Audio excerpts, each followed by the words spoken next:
off. And we lost the dice. I don't know where the dice are. I lost the dice. Yep, I see us back. No, you're right. We have the same aspect ratio. Now we have the same aspect ratio. I might be zoomed in a little bit more than you. I don't know. I got to tweak that. I like that our backgrounds are almost. I mean, I could probably adjust my background to look like you. Well, no, I should. My color correction's off. You see me, I look a little orange, but I don't have. I don't have the time to add that. No, I'm washed out, dude. You look healthy. Actually, you have a healthy glow about you. Oh, thank you. No, but it's about time I have my cover is crooked. Now that we have more. There you go. That's more. Okay. Let me put my batteries in here, and. Again, sorry everyone for the delay, but as you saw from the stream, but my internet's also very screwy, and like I said, we lost the dice. I'm getting the dice up, but I can get the dice up while you do the... You want me to do the intro of the show? Yeah, don't worry about the music right now. No, I have to figure out the music. I think I'm going to add the music in post. Because it's working for me now, so I don't know. The music, when it gets exported to YouTube, I guess they must compress the video like to death. And so what happens is anytime there's a little bit of silence, you'll hear the silence. I mean, it's just, if that makes sense. You know what I'm saying? It's completely silent in the quiet parts. And then like if I'll start talking, and if we had some Roll20 music playing in the background, like kind of low, then all of a sudden that music kind of jumps in while I'm talking, and then I stop talking, the music stops. Oh, geez. It's really jarring. It's like lousy. I'm like, so I got to figure that. We have to figure out what we could do to help prevent that, if there's a way to prevent it at all. Because I can actually hear the music this time, so I was like all excited. I was like, oh, yes. Oh, you can hear it now? I mean, what I'm going to do is I'm going to crank it more and see if that helps. But I also have to add the dice. So you talk. Okay. And I'm going to add the dice. If you guys see dice jump on the screen, don't be alarmed. I don't see anybody but me in the chat right now, so which is unusual because usually Mark's here by now. He probably gave up. I also have a Skype. I have a Skype and a Manycam's watermark, so I just look like a piece of garbage. I'm like a poacher. Okay, so dice new is coming from. Oh, I see Nick full screen. With his tan, you look very tan. You look great. Who? I see the map. Actually, that's good. Okay, I see the map. I see the whole Manycam window, or not? Sorry, the whole Roll20 window. Yep. And I'm going to start trimming that. Good. Aren't you doing the thing? The recap? Oh, you want me to do the recap already? Yeah. I wanted to do like a whole different intro where we maybe had a few minutes where we talked about some of the things. We need to have a few pre-production meetings if we're going to be doing stuff like that. Yeah, you're right. Well, and we had company here up until a few minutes ago too, so I was kind of like, oh shit, I got to run downstairs, and that's not normally how I do it either. So apparently, it looks like we're completely unprepared as usual. So well, I was no pre-show meeting and no like. I had to reconfigure a lot of my internet stuff since the breakdown. Yeah. Since the breakdown of society with the power. Yeah, I mean, I think this 1012. I think this was the setting on that, and then the right I think was 20, and I think the bottom was 100.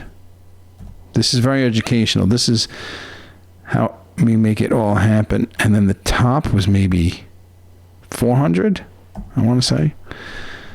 Maybe 440, 420, 420. That's a good hit. And the bottom was maybe 180. Yes.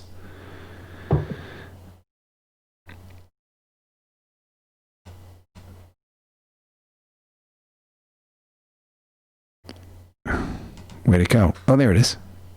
And I'm just going to make it a little bigger. That's a little too big, maybe. Perhaps. That's what she said. It's not centered, but it's okay. Just watching myself drink on the stream. Yes. I'm and dance like a fucking idiot. And my camera's not keeping up with me at all. I don't know if it's doing if it's keeping up with me on the stream, but on the preview that I'm looking at, it's not. I might have a completely still face. Am I frozen? It might be. You're frozen on the stream, but it might be because you are futzing in the OBS. Maybe. I'm fine. You are frozen, but not on my laptop. You gotta love. Wait, now you're gone. Yeah, I know. I turned it off. That's fine. I mean, I don't really need to see you. Great, yeah. I guess. Do I? No. And worse, I can click the stream if I want to see you. And I have a whole nother monitor now. Like, yeah, I'm very happy with my setup now. Yeah, no, it looks good. So go ahead, give the recap. All right. So, welcome. Welcome. I think Mark is here finally. I see 2 people in the chat. So, welcome to another edition of Gamma World. Previously on Gamma World, Micho. Mark's here. Now, Mark's here. We can start now. Good. Mark. We're going to do the cheers thing in the chat. Okay, now I'm moving. World, yep. Micho awoke following a huge explosion that tore the truck carrying the liberated prisoners from the farms in half. The explosion tore the truck in half. Micho fell into a ditch and was crawling and was dragged and awoke in a dark room. I don't know what you're showing on your camera now. You're back, Nick. There you go. Yep. And you're moving. Yeah. I'm working on. I'm doing the. While you're doing that, I'm doing this. You're doing the do. Okay. You do me. You do me. I do you. No, you do you. I do me. I think that's the do. The DOO, not the DOW. Or the DEW. Sorry. Right. Or you do. You. I'll do me. Will do we? No. No. I'm trying to match my zoom. How much did you zoom into your head, man? Well, I have a big head, so a few zooms. Damn. I can't see a t-shirt. There it is. Well, I mean, the problem is the camera is so wide angle. Actually, Mark saw it first last weekend, and I was like, Mark, look at this angle. You could see I looked like Hezbollah had me in a basement somewhere. Like there should have been a flag behind me and a guy with a rifle. All right. Explaining how the capitalist pig dog American swine. Oh, extreme close up. Well, I'm too close now, right? Yeah, no. Go. Yeah. I'm trying to get our heads to be the same size. That's never going to happen. No, I'm not even on center with my cam. This is really messed up. Okay, come on. Well, let's. This is boring. We're boring the crap out of people right now. I know. So, Micho woke in a dark room, and he was injured. He was being cared for by a woman who did not speak, and he only really felt emotion from. And she made out with me, didn't she? There was a little making out. Had a little make-out session. Sensual, like not love making, but There was love making? No. No, it was more. I like missed heavy, it. It wasn't even heavy petting, really. It was just open mouth, like open. Was it open mouth kissing? Yes, I think there was. We tongued each other down. I think it was. Yeah, there was tonguing. Yeah. So she was taking care of you. She couldn't really communicate. And you went through a period of time where you were trying to find a middle ground to communicate, and you were unable to communicate with her until your good friend Barkaz was brought into the room, and he was gravely injured. And he was able to help you, teach you how to read slightly. And you were able to start to communicate with the person that you became to know. Her name was Ayla. And Bartez died shortly afterwards, horrifically, and passed away. When I think of the recap now, we did a lot, but a lot didn't happen.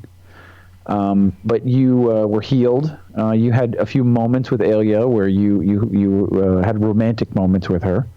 And then you were promptly removed from the cell by Taltos. Did we actually give you his name? I don't remember if I gave you his name.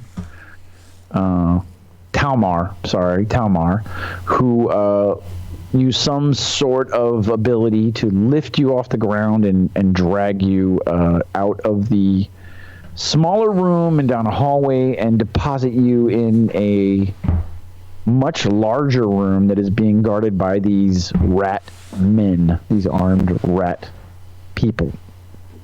And when he dropped you in the room, there was a bunch of people there to kind of witness this, and amongst those people, you caught a glimpse of your good friend, Gears. And I believe that's where we left off. Yes. Everyone. Me seeing him, right? Yep, everyone retired to the rooms, and he kind of slunk off to a room, and you were, Oh, so he didn't see me? Well, I mean, you were the main event of what was brought into the room. So I don't know. We can start and we'll find that out, I guess. Yeah, because when I first walked into the room, I know I see him. Okay, so I that's kind of where we left off. I see him, and then we ended the show, if I remember correctly. Right. Yeah, I listened to the end of it. You saw him, and he slunked off, and all the people kind of, after you get deposited in the room, they all go back into these rooms off of the main chamber. Right. And disappear, and he slunk off. Slank. No, he slunk. He slunk off into a room, and you were kind of left there. The door slams behind you, and you are kind of deposited on your knees in the middle of this floor in the sand of this room, this rock, something carved out of some kind of rock chamber. In the middle of the room, there's a large table with some rocks and stuff for seats, and like I said, off of this main room, you can see 5 or 6 doors that go to other chambers. Let me say, not doors, because there actually there are no doors on them, but more like openings that go into chambers off of this main chamber. Okay, hang on. Okay. All right. I think this was the problem. I had this in place last time and it's gone.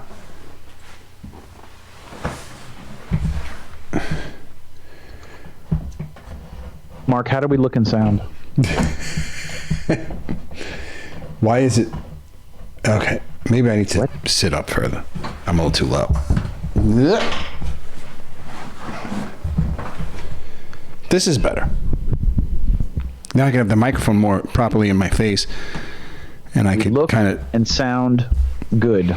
Now we have similar size heads. I was trying to get similar size heads, and I think I got it about right. If I could go check you. Yeah, I think that's about right. If I cover your face with my thumb, yeah. All right, so I see in the room a table with rocks in the middle. Is that what you said? The rocks are like chairs. They're not like official chairs. There's maybe rocks and stumps at various. There's some debris to sit on. Obviously, it's some kind of gathering area where people can sit. I cannot watch the stream. It's going to distract the hell out of me. And around there's a perimeter. And on the perimeter, there's 6 archways carved into the rock that go into chambers off of this main chamber. Around the circle. And he slumped into one of them like he didn't notice me. No, he saw you because the doors open and they brought you in and dropped you. There's nobody else there, so everybody saw you come in. Everybody saw you dropped, and then they all kind of left after the doors closed. Like this was kind of business as usual. Okay. And they left and they all retreated into their holes. They all went back to their holes. Yes. All right, so obviously I saw which hole Gears went into.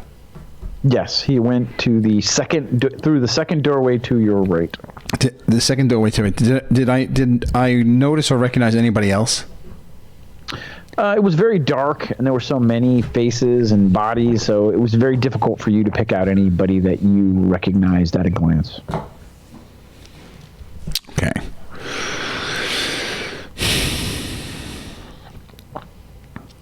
The rocks in the middle of the room. Mm-hmm. How big are they? They're boulder sized. I would say they're, like a decent sized rock that you'd have in your lawn, something that you could plant your ass on and eat. They're, I would say maybe 3 or 4 times the size of a bowling ball. Okay. All right. I'm going to walk into the hole with gears. Okay. So you walk over to that archway, and as you step up, you can see there's very dimly lit candles and lamps in there, and it's very dark, and you can see there's a mass of, beds and different kinds of wooden structures that people are laying on or shuffling about and going about crawling back into. Okay. So wait, there's other people in this thing. In that alcove, yeah, there's conservatively about 30 people that are sleeping in that alcove or starting to shuffle back into their beds or whatever. A few of them are sitting in the corners. Maybe 5 of them are in the corner, sitting down, and you can see them trying to start playing some kind of dice game. All right, so then I think. I of these 30 people that are all just hanging out, it's kind of like a little common room so it's like an antechamber, and then like there's this common room, and then you said there are other holes, another set of holes into smaller rooms? Not off of this one, no. So think of it like there's like beds around the perimeter, and there's a common area in the middle where people are kind of milling about. Okay. All right, so no, I scanned the room looking for gears. Okay, make a spot check. All right, wait. I have to make one more change to the setup. Okay. Not computer-wise, but I have to move this monitor so I can see what I'm typing. Hopefully, I'm blown away. I'm blown away by this book, my Table Fables book. Why? Because there's an NPC generator, and it actually has sexuality as something you can roll. Okay, now I get. This is actually. That's I think crazy. This is a good setup right here, like this, because I can now see and type. So I could. All right, gotta make sure I grab the right die. All right, this is. Oh no. Oh, it's back. Mark is asking if your OCD is kicking in right now. Oh my God, you have no idea. All right, oh, look at that. That sort of worked. I rolled an 11. It's right there for the world to see. I see. Hold on. You don't see my 11? Come on. Hold on. I'm on the wrong 11, dude. Stream.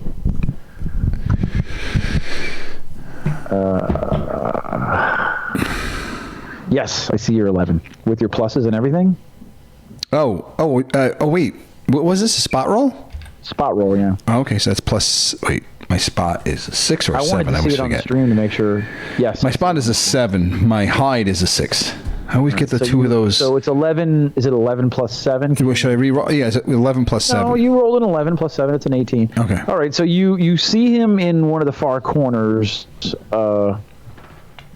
with his feet on the ground and his back in a rack with about 3 or 4 other guys, including one very large, hulking man who's standing next to him on the ground next to his bed.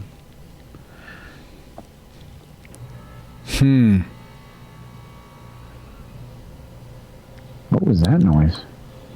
I think that was my air conditioning. It sounded like a song now. It did. It was like... I know, I thought it was I could turn it off, I think, from my phone. Oh, now your softener's going. This is great. No, it's not my softener. Oh, is it me? Is that my condensation pump? Maybe. In the bunker. Okay. What do I do here? I walk up to them. Okay. Oh, okay. What's my HP at this point? Am I fully healed? You're 3/4 of your health, let's say. Let's say 80% of your health. So 30 times 0.8. Let's see. Yep. Let's say you're at 25, okay? Okay, cool. Thank you for making it easier. I was just opening the calculator app. No, it's fine. Let's call it 25. Because I have a feeling that I'm going to start taking some damage here. So as you approach, yes, like I said, the hulking guy is standing up, and you look, and his fists all the way down to mid forearm are completely made of metal and coated in spikes. And he's shirtless, big, hairy, muscular chest, covered in tattoos. And Gears immediately just kind of looks down as you step closer. And you're within earshot now, and the big guy is now kind of glaring at you as you get closer.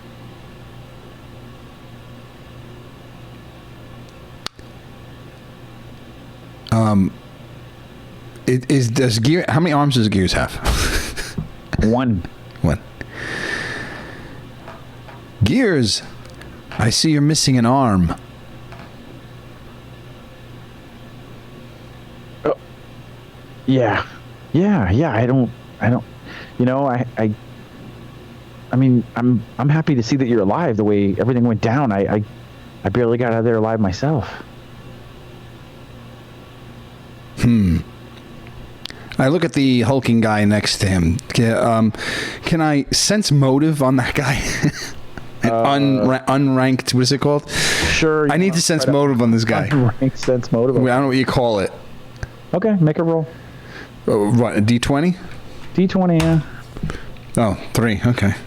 All right, so, you know, he has a musky odor about him, and he's very imposing looking standing there next to him with his hands down at his sides as you are you know, kind of half bending down to talk to Gears inside of this lower bunk of this bed on this crappy little piece of wood that he's kind of pushed himself back in the corner away from you. But he has nowhere else to go. I mean, he is all the way in the corner of this room, and he's all the way in the corner of this bed. Okay, so I just like nonchalant, just like, you know, just like I'm hanging out, like I believe his story. But then as hard as I can, punch him in the face with my right hand. I right cross him across the head. Okay. So what we're going to do is we're going to roll initiative. Okay. Only because I think this guy's waiting for you to try something. So that'll at least give you an opportunity if you're fast enough that you could try to do something. So let's roll. Okay. So I'm a +1 because of my dex. Yep. Modifier. So 17. Okay. And shit, I don't have a pencil. She only 17. Mark, what's up, man? I gotta talk during the quiet parts because the YouTube video. I don't know if you heard, the YouTube video exports suck. They're totally compressed, and if there's any silence, it cuts out all audio. So I have to constantly be making some sort of noise. Oh. So, okay, you rolled an 18. The GM rolled an 18 to my 17. For you podcast listeners. I don't know anybody else in the chat. Let me check the chat while you're doing that. Okay, so you... Yes, I guess the big guy kind of sees your intention that you're trying to move for him. Uh-huh. And he reaches back and tries to backhand you. Backhand me with his... As you're kind of lunging forward, he swings one of his giant, meaty, metal spiked fists at you as you kind of do that. What is? I probably can't dodge at that point. I'm mid swing, so. I mean, you could. Or I can't. Or you're saying I couldn't even get the chance to swing? No, he got better initiative than you. Oh, that was his initiative. I wasn't sure if that was Gears. Okay. Actually, he rolled a 19. So he is quicker. So he kind of catches your motive that you're going to start to lunge, and before you get a chance to, he's swinging at you. Okay, I dodge quickly. Okay, I mean that'll give him, if you decide to dodge for your. That's attack, like that's my thing. Yeah. That'll be your attack. He'll have a -4 to hit you. Now, what is your defense with no armor? 14. You only get with your dex and your whatever roll bonuses you get for your defense. Yeah, I have 14. All right, so he needs an 18 to hit you. Because my class bonus is a 3, and I have a +1 modifier, so it's 10 + 3 + 1. Okay. So, and then he gets a -4 because you're dodging, so we're going to say he needs an 18 to hit you. Okay. So, you So he goes to swing at you. You see him swinging at him, and you dodge, and he swings, and he misses you for your round. Gears curls up and pulls his knees up to his chest and screams like a girl. And we go all the way back to the beginning That is misogynistic and sexist. Okay. He screams like a frightened child. Okay, that's better. I don't want to be misogynistic. I don't want to be. There's no toxic misogyny here. I mean, it's a little bit not age discrimination. It's age something. You being an ageist. You know what? If you're listening to this, someone's going to be offended. I'm going to guarantee I offend someone every episode. Maybe we should just put that on the bottom. It should be a disclaimer. Yeah, you will be offended. I'm not insensitive, but I do have like mild Asperger's, so I don't know if that's an excuse. Does that give me like a... No, what, like a free pass? No. No, I'm not looking for a free pass. I'm just looking for maybe like some slack. Okay. Like I'm my OCD's kicking in. I'm trying to align these images. All right. So whose move is it? So it's back to the big guy, and you guys have now kind of started to square off. He rolls around to kind of put himself between you and Gears, and you guys are squaring off now, and he legitimately gets an attack. Okay. Who legitimately gets an attack? The big guy now. The big guy. So he like I said, he rolls. So he's between you and Gears, who's in the corner screaming, and it's you against this big guy now. Okay. So he's going to try to grab you. I can't stop touching it, Mark. I can't stop touching it. Mark is. I'm sorry to interrupt this game, but I can't stop touching it. You can't say that. You can't do that on Twitch. You're gonna get us kicked off of Twitch. No, I'm not touching that.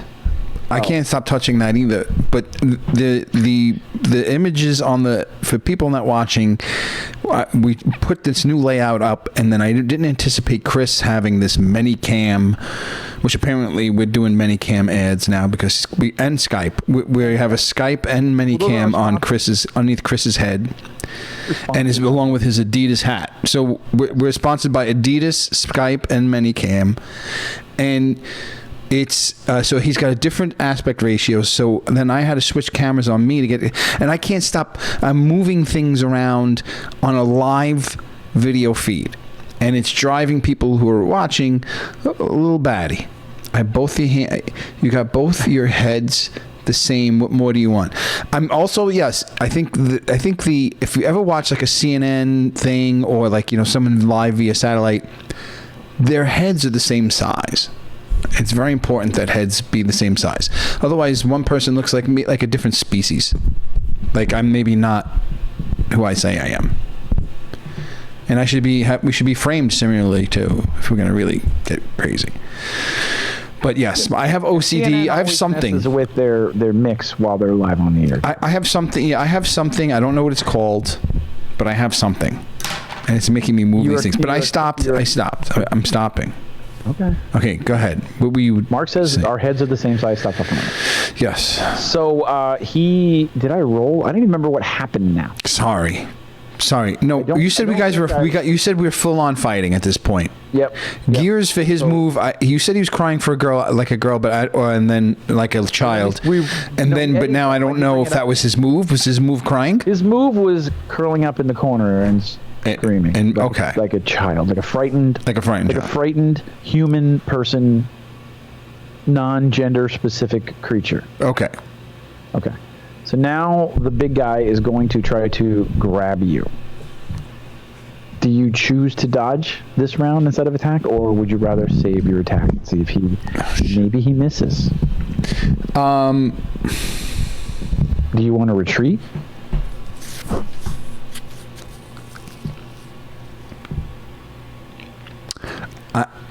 I'm not going to retreat. Okay. What? No. I don't know. I'm gonna dodge again.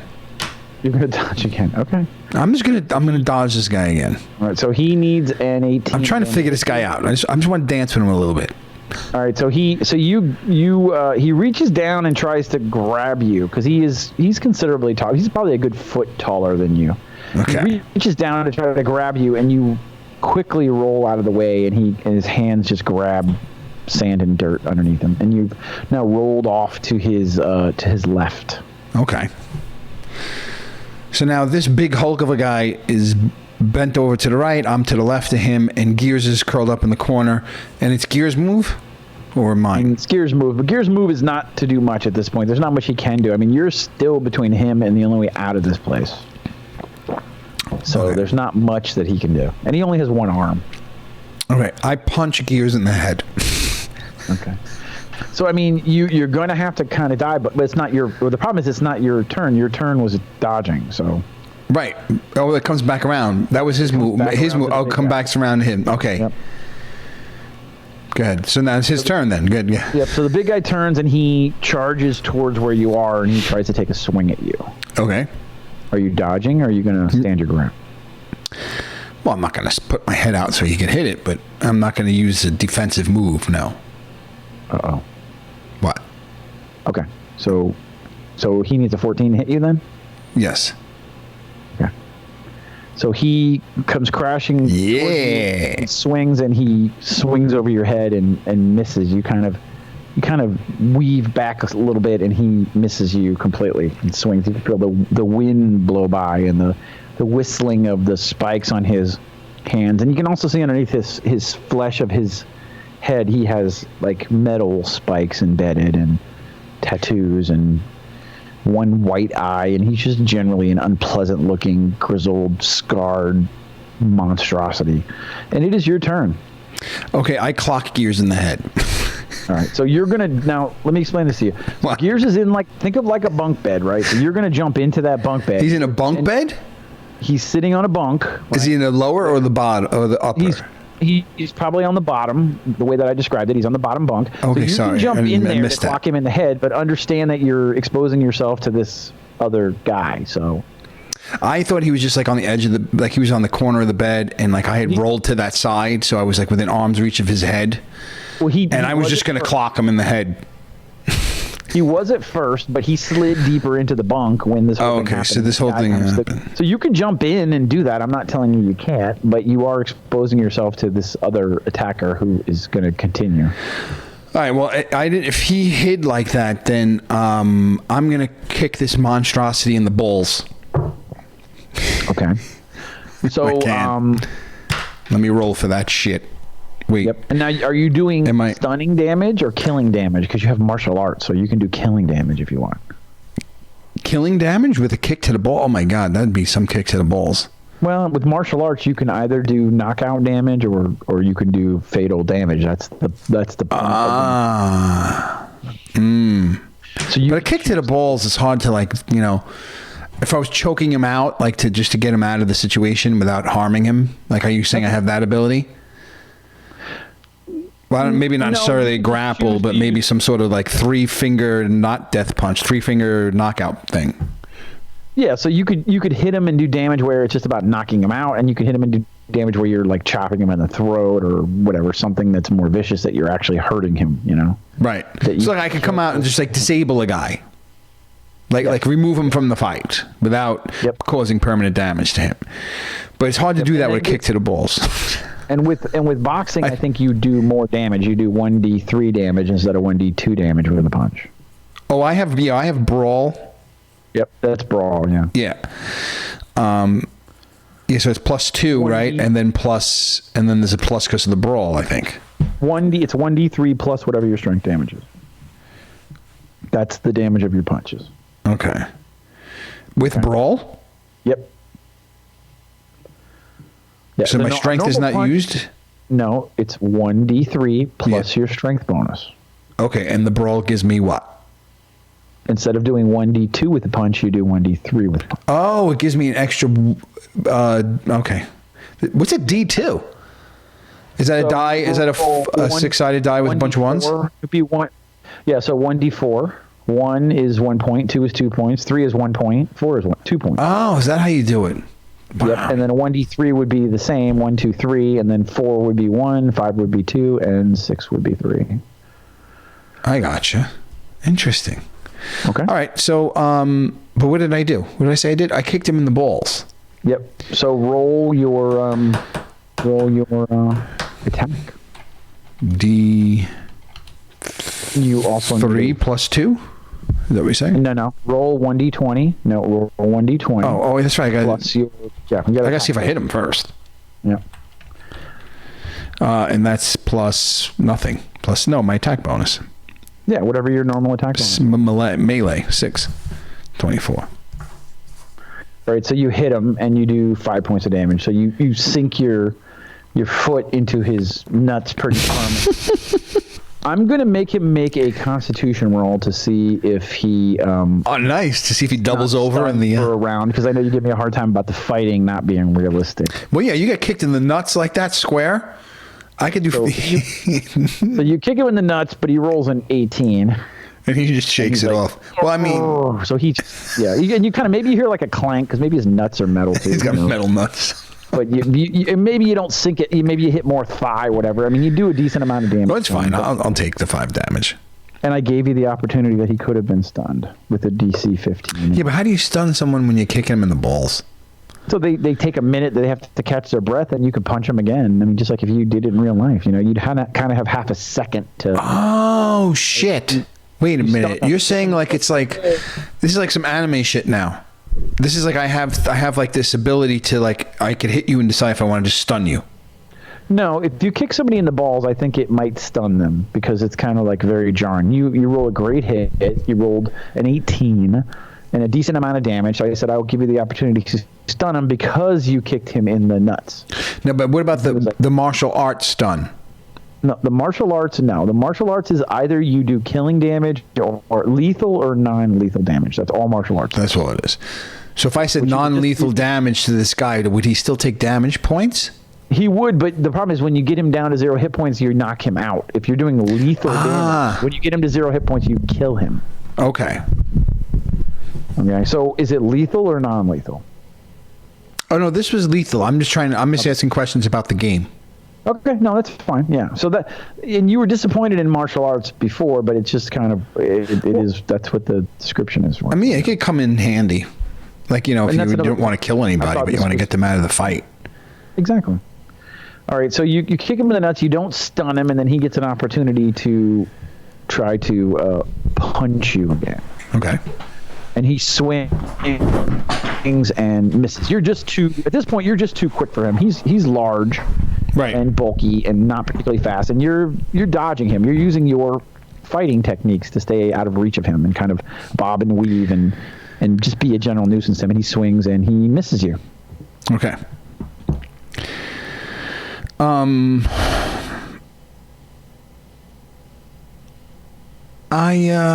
This guy's too big. This guy's too big to. How much bigger than me is he? Like a good foot taller than you. He's a foot taller than me. Like I'm 220 something. This guy's like a 300 pounder. Well, and you're like 5 something now, right? You're like 5. No, I'm 6'1". Yeah, you're 6'1". Okay, so I would say he's probably 6. Let's call him 6'6". But he's built like a tank. He's just a big guy. Okay. I mean, he's the biggest guy you've seen in this place. In the 5 minutes you've been. Is he Bling big? Because Bling is a big bastard. I'm trying to picture. Bling is big, but Bling is like layers of muscle. Like he's like a bear. He's like he's bulky, and it's as much fat and muscle and fur. Okay. He's bigger. He's pretty big, I would say. Yeah. All right. So I'm just gonna punch him again because I'm concerned about wrestling this guy and grappling with him. Okay. So you swing your fist at his face and you roll a 1d20 plus your attack bonus. I missed him. All right, so you swing and you miss. You can hear people start to shuffle around you and clear out as you can. There's a wooden top, like a temporary wooden top on a table that they were throwing dice into that slides off and falls down. There's a few more smaller boulders around what looks like a log or another rock underneath that where the people were sitting. You've got some rails on some of these bunks so people can't roll out that are nailed on. and they start to shuffle back, and you hear stuff falling. And, but as I make that swing and miss, I just want to yell at him, this ain't about you, asshole. I don't know why I'm laughing. That's fine. But I don't know. I haven't even attempted to talk to this guy, but I'm not in the talking mood. He jumped on me first. He kind of started this, but I don't know what his problem is. No, wait a minute. You lunged at Gears first. Yeah. I wouldn't lunge at him. So he's like, listen, fresh meat. You're in my territory. And he takes another swing at you, like a backhanded swing with one of those big meaty metal fists. Okay. And he rolls a 19 and he connects. So now I got to figure out how to do 1d2 plus whatever. So you just slash roll and then okay, there you go. So his fist whistles by you and the spikes kind of slash you and you take 3 points of damage as his fist kind of slices your cheek with one of the spikes where it didn't exactly impact, it just kind of whistled past you and split your cheek open with one of the spikes on his fists. So you take 3 points of damage. Okay.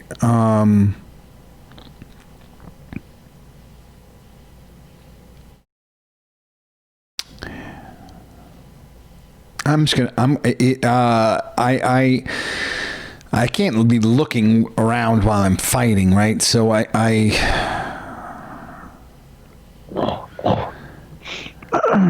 don't know if it's possible to just be like aware, have some sort of awareness in the room to see if there's something I can grab to clock this guy with. But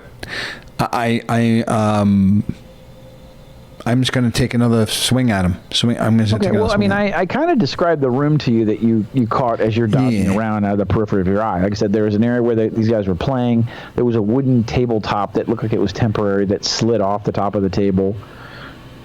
There were some boulders and stumps around it that they were using for stools that are smaller than the ones in the main room. They're smaller than the ones in the main room? Yep. Probably about twice the size of a bowling ball. Oh, I could pick those up. All right. Well, I take a swing at him anyway. Okay. So take a swing. You need a 14 to hit him. Oh. Swing and miss. Swing and miss. 7. Actually, you rolled a 1. That's a 1, though, right? Yep. Can you roll that again, please? Okay, good. You can't roll twice in a row because that is bad. Okay, so you swing and you miss him again, and he, like I said, he's kind of spitting and screaming at you now, and he growls and he charges at you kind of with both fists over his head to try to kind of smash you with both of his fists. And he misses and his fists bang into the ground and kick dust up as you deftly dodge out of the way using everything that Riggs has taught you in your martial arts techniques and boxing. As we're fighting, I want to be backing towards the center of the room where all these rocks are. I got to get him near these rocks and these tables and so I need something. I mean, this guy's covered in spikes. I don't have shit. Yep. Okay, it's your turn. I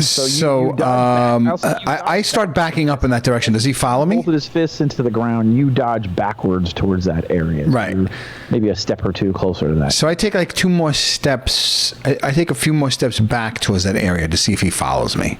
I guess that's my move. And he screams and he's like, "Fight me!" And he like moves up on you and closer towards the center of the room. Okay. Is it my turn again? Like him catching up? It was his. Your turn. It's your turn. Yeah. Okay. I took I'm -3. You said. What do you mean? -3 hit points? Yes. Yeah. Okay. All right. So let me write this the right way on my sheet. So I'm at 30. I'm currently at 22. Okay.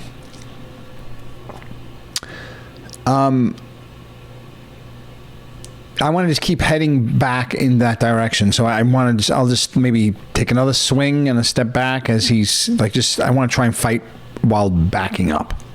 Okay. So go ahead. Okay. Oh, all right. You roll a 20. So roll that d20 again, please. 15. Okay. So no double damage. It's not critical. So you just squarely crack him in the side of his face. So roll 1d6 plus your strength. 1d3, you said? Well, yeah, that's 1d6. Go ahead and roll it. I'll tell you what you get. Oh, but I could roll a 1d3. And then plus... Oh, can you? How do you... Oh, is there a d3? Oh, well, it's a command. You type the command. Oh, I'm in the cheater. /roll, and then D for die, and then how many sides? D3, Right, so D2, D20. 1d3, then plus your strength. Plus 2. 1d3 plus 2. Do 4 points of damage. So your fist slams into his head, which you can just feel how solid he is. He's just a meathead. And, but you can hear something crunch, and his mouth starts to bleed as you throw a good left hook and then take a half a step back, and you're right maybe about a foot and a half away from one of the boulders and the table that's kind of slid down, the wooden tabletop behind you. And he is going to try to attack you. And he comes at you again and swings and misses at your midsection as you take another half step back to that table area. And you can see gears behind him start to slide to the opposite end of that bed that's closer to the doorway. He's not anywhere near, like, he still has to get by you to get to the doorway, but you can tell he's looking to get the hell out of there. Right. Well, luckily I'm not too concerned because we're locked in a cell. There's not too many places he can hide. Yep. So I'm just gonna. I don't know what's my distance from this table. I mean, it's about maybe about a foot and a half behind you. Okay, so I would like to. He swung and missed, and I like to grab the back of his head and like kind of drive him into his head first into the side of the table that's down. All right, so that's a grapple roll. Okay. So my grapple, there was a plus something on my grapple. I don't see where I had it. Grapple. Melee, ranged, fortitude, reflex, will. So melee is swords and stuff, right? Right. Yeah, and punching and stuff. Yep. Then I have ranged, but where's grapple? Grapple isn't on the sheet. Melee is almost always weapons, so hold on. Let's okay. Damn it. Grapple was on my old sheet, not on this one.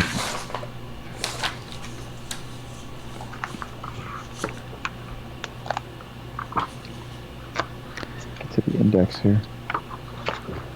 I want to say it was 3, but I don't remember. I don't even remember what it was.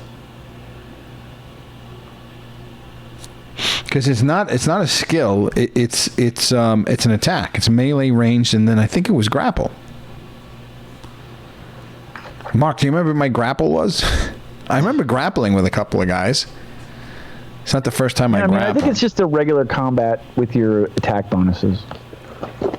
Let's just do it that way for now until we can figure it out. Okay. So my attack bonuses, my attack bonuses are only melee and ranged. All right, so whatever your melee attack bonus is. We'll go with the melee one? Yep, we'll go with melee for now. On the D, okay. I think it was less than this, but I'll take the extra 3. 24. All right, so you are able to, as he's swinging towards you again to attack, you grab his face and you drive him into the wooden board. Then you do 1d6 plus your strength damage. Okay, d6 plus 2. 6. Number 6. All right, and his head half crashes and cracks the board, and also careens off the boulder underneath it a little bit, and you can see now his head is split pretty wide open. You can see bits of metal underneath there, but his head is bleeding pretty heavily at this point, and he's face down, and he has to start to try to stand up. So you can get an attack of opportunity now.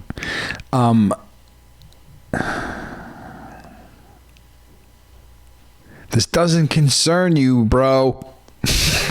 Or bro's a bad word. I don't think they use bro in Gamma World, do they? I don't know. This. What do you think? Do you think they would use bro? No. I just want to yell at the. You just want to yell at the guy. Freaking. screw off, man. This doesn't concern you. Okay. I'm giving him an opportunity to just fuck off. So is that going to be your round? While I say that, I want to. I don't know if I can do this in one move or not. So as I'm yelling this, I would like to pick up one of the rocks that's over there, and I would like to, throw it at him. But I don't know how many moves that is. Well, so you can pick up one of the rocks and try to drop it on him as he's getting up, if you choose not to say anything. If you talk, I'll let you at least be able to make a strength check to pick up the rock, but you won't be able to throw it at him until the next round, and he will get an attack on you. Okay. I'll go with that one. Okay. So make a quick strength check. What would that be? D20 plus my strength? 1d20 plus your whatever your strength modifier is. Okay, it's a 2. So you bend over and you're starting to pick up the boulder, and you're able to pick it up, but you struggle a little bit getting it up, and you're able to pick it up, but it's not as fast as you need it to, and he's back on his feet again, and he's going to try to take a swing at you. Oh. And he plows his fist into your midsection pretty solidly. Okay. And he does another 3 points of damage to you. Make another strength check to see if you can hold the boulder up as you take this fist to the midsection. Oh, are you kidding me? Oh, Jesus Christ. Your strength is failing you. Second, yeah, you're good. Now you're bad. Oh, that was really good. Stop wasting rolls. Okay. All right, so he hits you in the solar plexus, and it knocks the wind out of you for a second, and you have the boulder over your head, and luckily you drop it, and it falls behind you. And it's your turn again. This is becoming comical. All right, I'm going to swing him rockless. I swing at his head again. Okay, go ahead. There you go. Boom. So you swing, and I thought it was a little more deadly with my fist than a 5. Well, dude, you've done 19 points of damage. I have. Yeah. Well, I did kick him in the nuts. I forgot. How many hit? No, it was beyond that. That was just the first one that you did 5 points of damage with. Then you punched him for 4. Then you did the table trick, which was another 6. So you've done 19 points of damage. How many hit points do you have, bro? It's very good because I have 18. 30. Yeah. So you've done 19 already. So you hit him with another. Let's see what I got here. Let's see what I'm you hit him in the other temple, splitting his other temple over. So the blood is dripping into his eyes and both of his eyes at this point. And I just got him another 3. Now I have to read quickly what Mark is. I don't know. I can't read all that. I read it already. You did? Yeah, I read it already. You're grappling against his strength, so it's like strength for strength. Oh. So your decision to not do it, I think, is probably better because I think you're going strength for strength. I mean, I'm pretty strong, but this guy sounds. Mark says he hopes that Gloom shows up. Yeah, I know. No, I'm holding my own in this room with this. He is, and I don't think this is an area that Gloom would excel at. No. This is all me. This is brawling it out with a beast. Yep. So he's starting to get a little glassy eyed, and you can see him wavering, and he tries to come at you and throw a stiff knee at you. Okay. I'm going to dodge. All right. So he throws a knee and misses you either way. And he would have missed me anyway. Damn it. Yep. You roll to the side, and he misses you, and it's his turn again. He's like, hold still, Nat. And he takes another swing at you with his left hand now. And you could just feel his fist just whistle through the air, not anywhere even near you. He's reeling at this point. And it's your turn.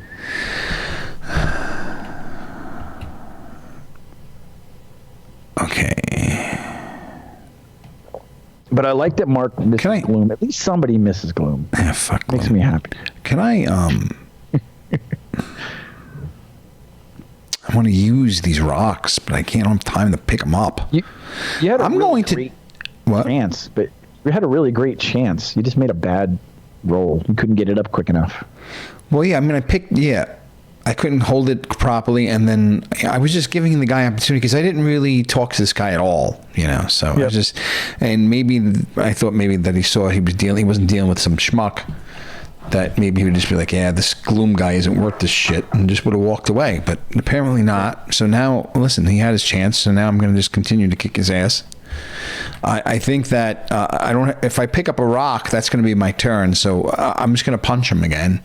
All right. Although, can I do like a judo throw on him? How does that work? If you want, I think that's another grapple check, but you can certainly try to do that. Screw it! I just punch him. All right. And I missed him. So you swing and he's wavering, but he manages to dodge you to the side, and you said he wipes the blood out of his eyes. I'm going to give him a negative to attack you, and he swings again and just misses. He's completely, at this point, completely ineffectual and starting to wear down from the injuries, from the fact that this is a prolonged...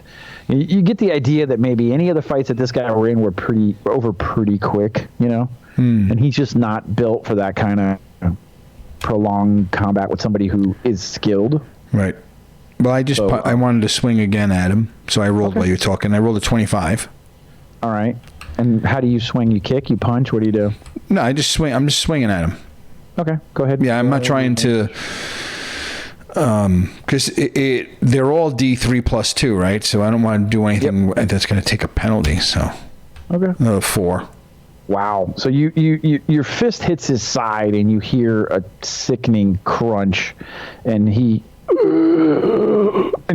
starts to slump over and slumps to the ground.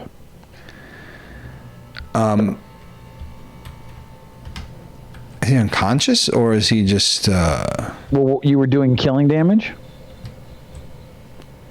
Right? Jesus, and I can make these... yes. Yeah, fuck this guy. All right. So you look down, and his breathing is very shallow, and he's got blood coming out of his mouth, his blood down his head, and he's just not moving. And you can hear Gears sniveling on the bed, kind of above you and off to the distance. You can hear him in the darkness of the bunk.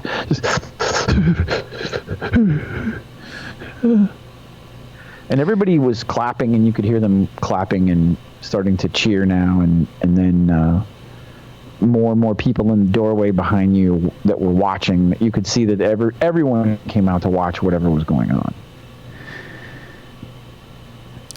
So I want to just go over to Gears. I'm gonna leave this guy sniveling on the floor. Like, is he just out cold, or is Gears is sniveling. This guy is down, and he's not moving. He's down and not moving. All right. So I'm just gonna leave him there, and just head back to Gears. Okay.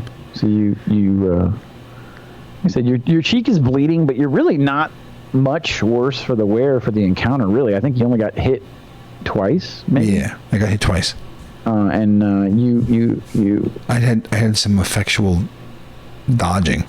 Yeah, other than your cheek has a scratch on it that's bleeding a little bit, you're not really that injured, and you walk over to Gears almost unharmed and stand at the foot of the bed where he's skulking. What do I do with this guy? I think.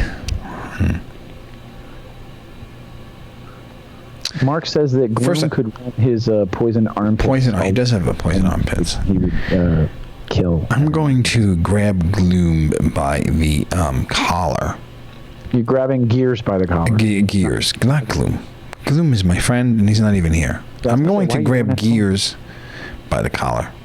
Okay, so you reach in, he tries to get away from you, but you grab him by the collar, and you pull him, rip him out of the bed. Yeah, and I want to just pull him into my right fist, like trying to just like...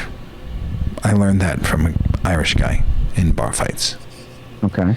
Grab the guy and pull him into your fist as you punch. That's what he told me. That's what I want to do to him.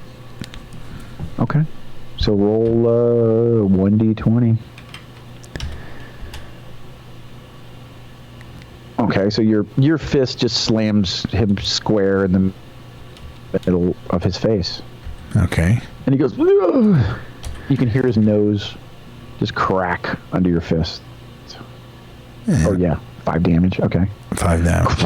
And his nose just cracks. It's just smashed. His eyes immediately start welling with even more tears because he already had tears. You can see his purple mohawk dipping over his left eye, and blood is just gushing from his nose and from his mouth. Okay. Does he do anything, or? Oh, please. Oh no! Did we lose the feed?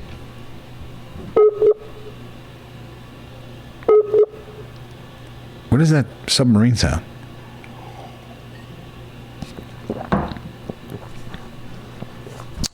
Is that him calling me back? Reconnecting. There is a poor network connection. Sorry, guys. I wonder what he said. I don't like to guess what he said. Did he say? Doop doop doop doop doop doop. Wait, it says it's reconnecting. His Skype. He's got a poor network connection over there, even though he's got that fancy Fios. And he's got the fancy Minicam. It's not helping. But I'm in no position to mock someone's internet connections because I was out for a full week. Oh, he's gone. Oh, you heard it. Everyone hear that go? Wait. Should I call him back? Or do you think he's going to call me? Do.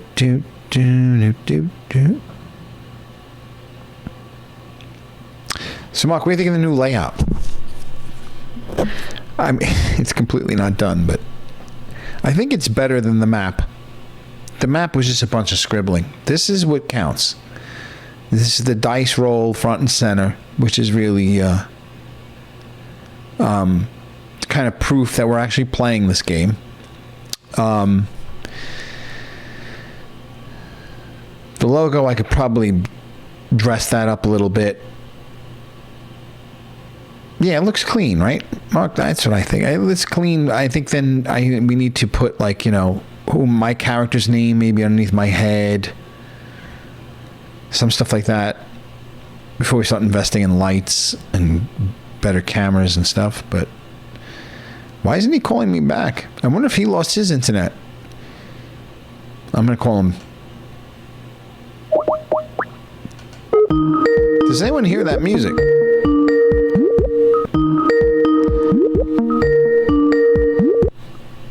It was me that time. How come you didn't call back? You there? Yeah. You didn't call back. Why didn't you call back? We were waiting for you to call back. I noticed. No, I didn't because I completely lost all my network, even though it was there. No, I did. I was off network, 100% off network. You were. That's what we were saying. I was making fun of your internet connection, even though I have no right. No, it was not even my internet because everybody's upstairs working. For some reason, the laptop just flipped off of my Wi-Fi, and I have to reconnect it. It's happened. Maybe it was a Skype thing. Oh, maybe it's a Wi-Fi access point thing. It was Roll20 too. Yeah, it was everything, dude. It was Roll20. It was everything. I ordered some new equipment that's coming. I think I got to do a hardwire too. I got to figure out. Of course, hardwire is definitely better. But no laptops have a network card anymore. So. No, I know. They're all Wi-Fi. Yeah, so you need a MIMO mesh network. I have a mesh. It's right behind me. I don't even know. This laptop did that. So what about MIMO? MIMO? No. Multiple input, multiple out stream, like multiple streamed Wi-Fi, something like that. It multiplies the number of streams. I'm going to tell it to reconnect automatically. Connect automatically within range. Maybe that's it. Maybe something going to sleep on you, maybe too. Sometimes a sleep setting will screw up your LAN connection. It's happened once before when I was playing around with it, but I'm back now. Hey, I'm back. I'm glad. It doesn't matter. So you didn't hear? I heard you say you didn't hear what I didn't hear what you said. We were speculating what Gloom said. Gears. Yes. Stop smashing. Listen. It was a long week, and I'm drinking one of these. Okay. So Gears is like blood dripping down his face. He's like, what did you want me to do? What was I supposed to do? It's not my fault. I didn't have any choice. So I was holding him by his collar. I punched him. So now I take my hand and just put it around his throat, and I carry him by his like I'd like to just choke him towards the rocks. Okay. So you're choking him and dragging him. He's like, yeah, just kind of like, man, I just lead him along by his neck. Okay. I'm tired of listening to this guy. Okay. And you bring him over to the area where the board is smashed. There's blood dripping off the boulder that the board was sitting on top of, and you have a bunch of stumps and boulders around. A larger boulder that they were using like the pedestal of the table. And you've drug him over to that area now. Yeah, I'm just going to smash him into that rock boulder, is what I'd like to do. Okay. He's like, I can help you. I can help you take down Husk. I know everything. I know all the details. I can help you. I swear I can help you. And I smash him downward. I just smash him into the rock. On the larger boulder? Yeah. They can just smash him into the larger boulder. You pick him up or you take his face and smash him? Well, I have him by his neck, so I'm just going to take his whole whatever's there and just smash into the rock. So it's going to be like his back, his shoulders, his head. It's going to be whatever you say I make contact with. I don't know. Okay. Make a d20 roll. Let's just see how good of a roll you make. 18. All right. So you basically smash his head into the boulder. Do 1d6 plus your strength bonus.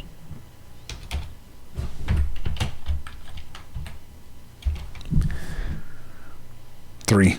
And his head kind of glances off the side of it and splits his head open. He's like, please, I don't deserve this. I don't deserve this. Is that his move? That's his move. Okay, I do it the same exact thing again. All right. So you smash him again. Roll. Jesus. No, just roll the damage. Oh, just roll the damage? Yeah. So the d6 plus 2? Yep. Bam. Again, it's kind of like you're perfecting it. So one, you kind of glance off the left side of his head. And I'm working at it. The right side, you're adjusting and you over adjust and you skim the right side of his head. So his head is just a bloody mess. This whole thing's just we're workshopping this thing. Sorry. Yeah. And he's like, please, please.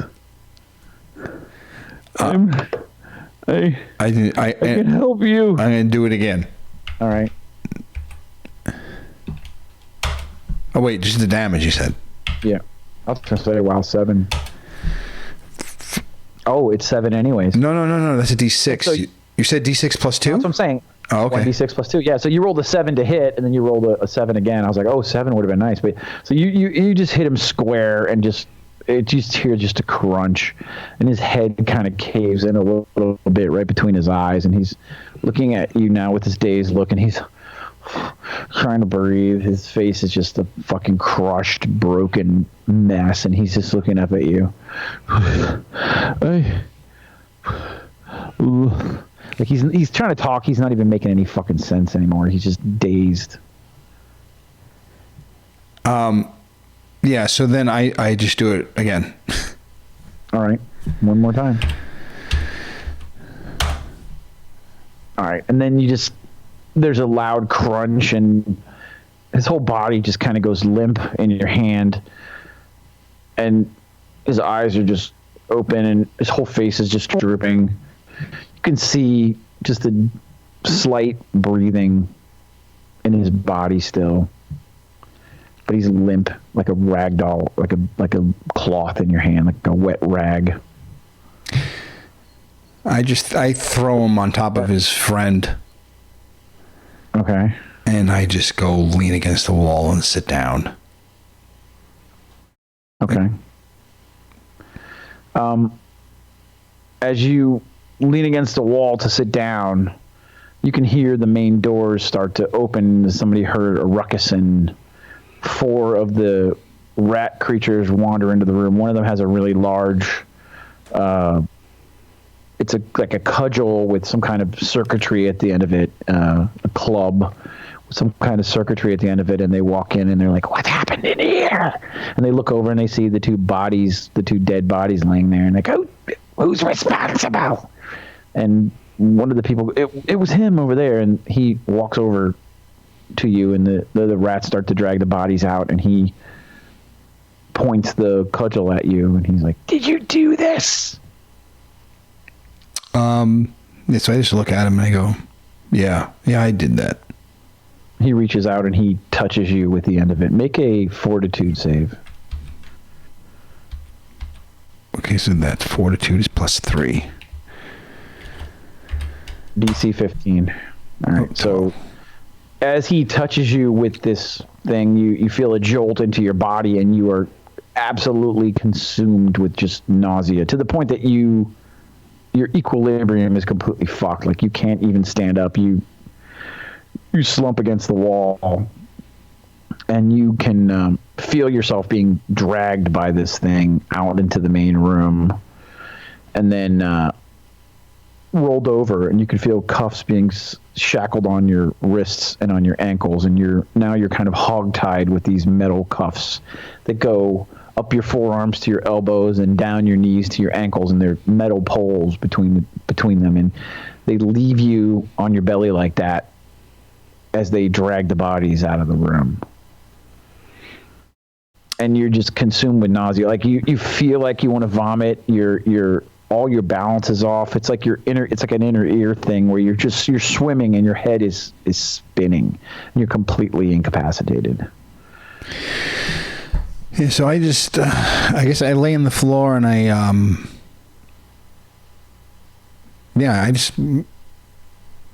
it's like, I think part of me like doesn't, I revel in it, sort of the vomit. Like, I'm just laying there and just kind of don't care like what's happening to me at this point. All right. So you're able to kind of lay on your side, and you just have maybe like a sick smile on your face of just like, you feel like you're going to puke. You've got drool running out of the corner of your mouth, but you're just kind of laughing. Like, these guys think they're going to hurt me by making me nauseous. Yeah. And you're laying there in the room just not in a like cocky way, but in other words, I'm already broken. You can't break me. I'm broke already. Like, you're not. I've already been with. You can't do worse to me. Yeah, type of thing. Yeah, that's why I see you. You kind of roll over, and you're almost kind of laughing, like this is fucking nothing, Right. And also a little madness driven, I would think, because I mean, you kind of lost your shit, and you fucking took all of that rage that you had by smashing his fucking head into the boulder. And even as you lay there on your side, you can look back into the room where the people are still milling about trying to clean up, and you can see the gore on the top of the boulder where you smashed Gear's head and just cracked it open.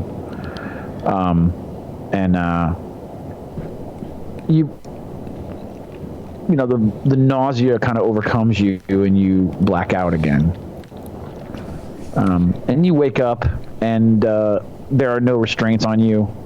You're still laying in the corner of that main room, and you can hear people milling about. And as you open your eyes, you look at the table, and people are sitting there with metal trays and metal cups, and they're eating.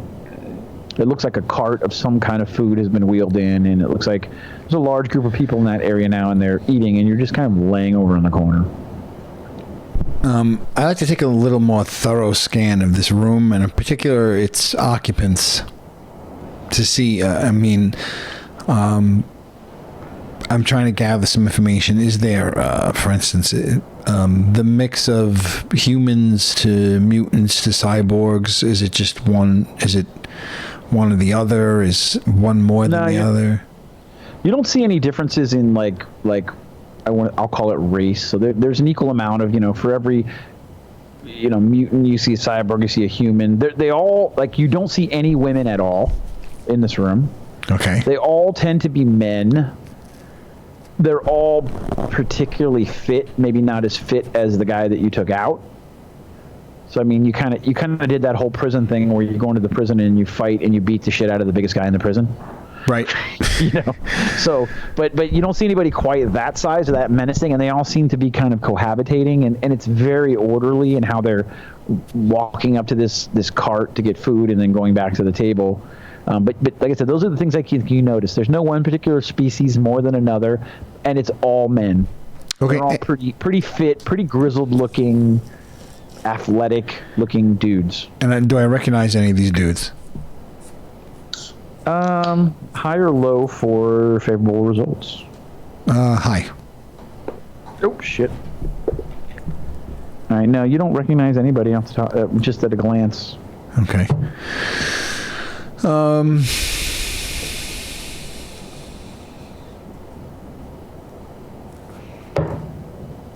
I want you to know that tonight's episode is sponsored by Broken Skull IPA. Well, there you go. How perfect is that? Stone Cold Steve Austin's beer, which seems appropriate here. Stone Cold Steve Austin has a beer, and it's called Broken Skull IPA. Yeah. IPA. And El Segundo Brewing right, Company. and cracked it open right after I literally cracked open that guy's head in the game. That's awesome. You planned that. That had to be on purpose. You had to know I was going to crack his skull open. I thought you were going to go a different way, but it worked all the same. So okay. So you fuck that guy, man. You feel okay. You don't feel nauseous anymore. That feeling is gone. All right. I'm gonna go check out the tray. See what's there. So what's on the tray. You pull yourself up and you stand up and you start, half kind of maybe stumble for a second and you get your feet and you're walking again towards the cart, and everybody backs away as you walk over. Actually, one of the guys reaches up and hands you a tray as you get close. One of the other prisoners hands you a tray as you get close to the cart. He hands me a tray. Okay, I take the tray, and but what's on there? I didn't get to it to see. No, there's nothing on the tray. You got to go to the cart to get food, and there you have a couple of these rat things that are serving something from a big bowl. Oh, there's rat guys there too. Yeah. Okay, so I walk up to the rat guys. Okay, so you walk up to the cart with your tray. They're wearing like these filthy leather aprons, and they reach into a bowl with a ladle and spoon out this thick, sickly green gravy and meat and kind of vegetable thing right in the middle of the tray, and then the other one throws a hunk of some kind of bread on the side, and he goes, "Move along." My favorite. So it's the guy who threw the green slap, not the bread guy. So where is this place? You know where you are. You're in Skelt. Oh, that's right. I do have that written down. Yep. Oh, he knows I know where I am.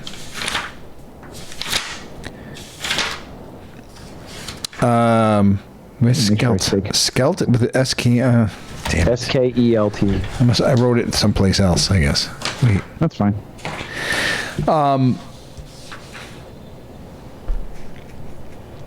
It doesn't matter where you are, and it doesn't matter who you are.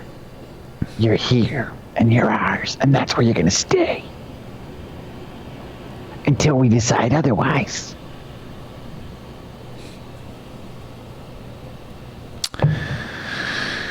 Okay. All right, so I leave and walk away with my tray of slop and the bread.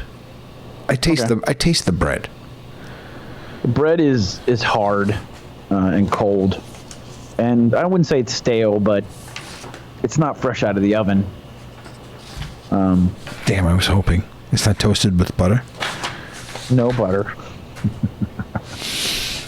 It's that bread where you feel like when you chew into it, your teeth might come out. You bite into it.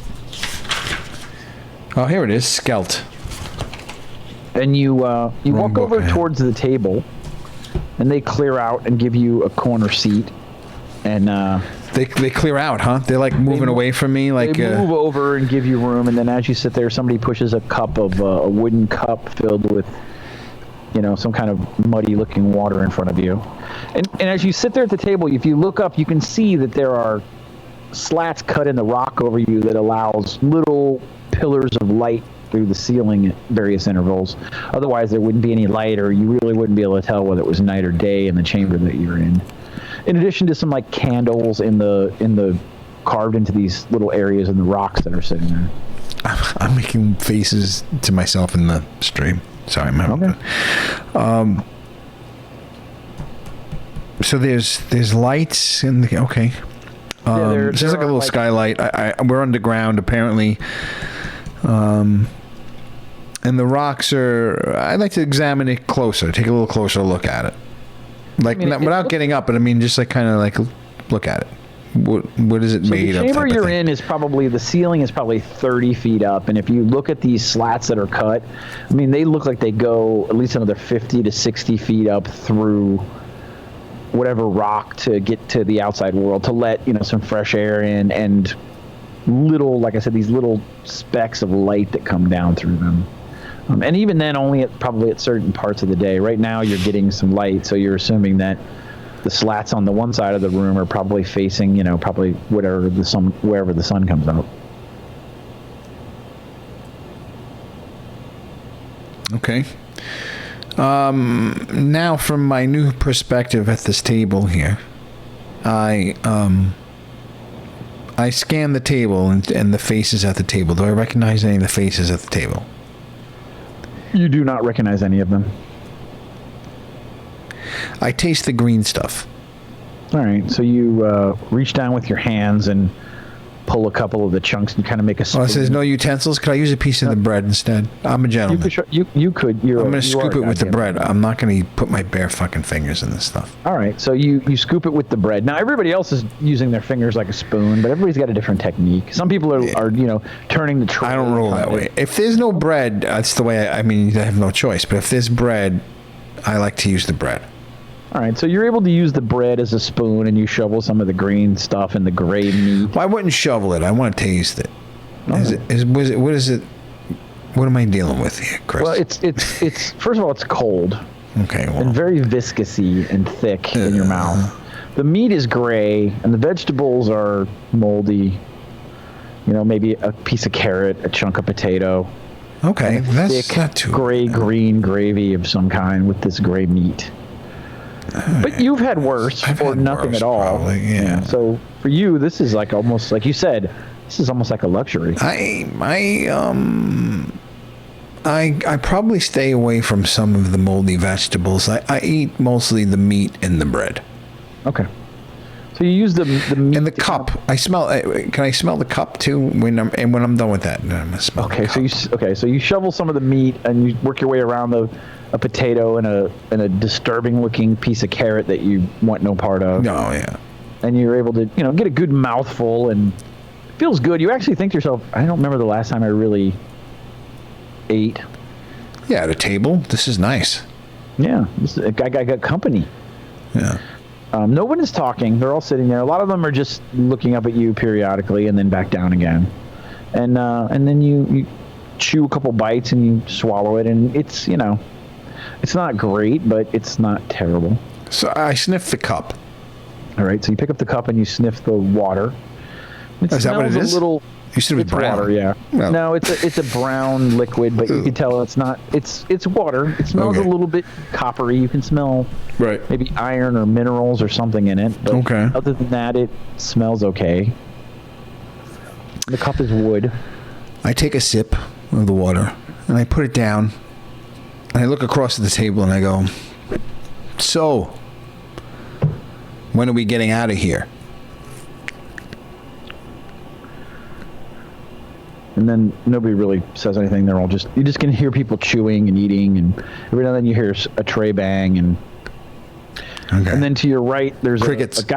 There's a guy with a really, really long beard and a bald head, and his head is covered in scars.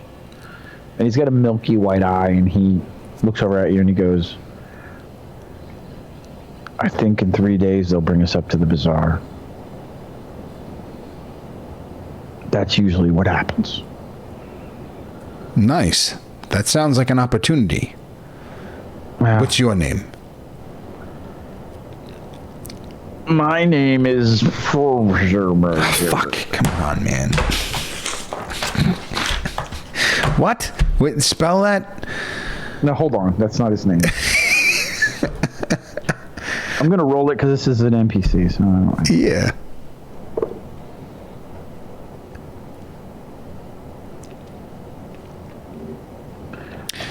My name is Galzer. Galzer? Glazer. G-L-A. Glazer? Glazer, yeah. Let's call it Glazer. It's easier. Look, the most useful of us, we may get lucky and get out of here. The rest of us will languish here, and eventually the Baron will get bored, and he'll send us somewhere so that we can kill each other for his entertainment. I've been in one of those before. They're not much fun. I guess it depends on which side of the arena you're sitting on. Yes. I, too, have been in many of those. Oh, There's not much market for an old, broken warrior like me.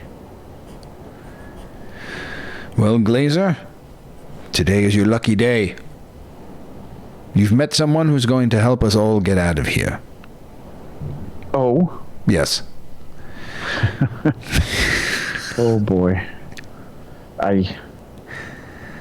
Hope is a terrible thing, son. Yes. Yes, it is. I've given that up a long time ago. I know. I'm sure you have. But, I've lived like this long enough, and I think that, Glazer, I think I would die first. So, I have nothing to lose. I will either leave here, or I'll die trying. If you'd like to come, you're welcome.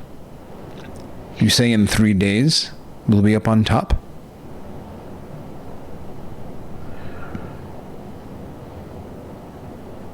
He shakes his head and he reaches down with his fingers and he scoops up a bunch of the gray stuff and shoves it in his mouth and just stands up and he pats you on the shoulder. And he's kind of laughing to himself. And he walks away and back to where the cart is, and you see him get another scoop of the stuff, and he goes over to a corner and finishes it up. So I look to the guy to the right of me. Is there a guy to the right of me? There's a guy to the right of you, yeah. He's skinny, real wiry, wearing like tattered leather armor. I noticed these rat people, a couple of things. One, they have these weird weapons, things that make you feel like you want to throw up. But there was also a big one that seemed to lift me with his mind. What is it with these people? With all these rats? What is that? What you're talking about, Talmar? He's not a rat. He's one of the high ones.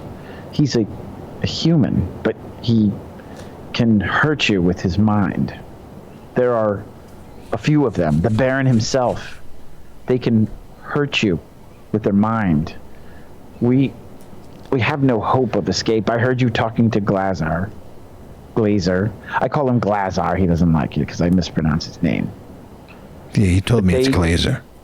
But there are 3 of them, and there is no escaping their power.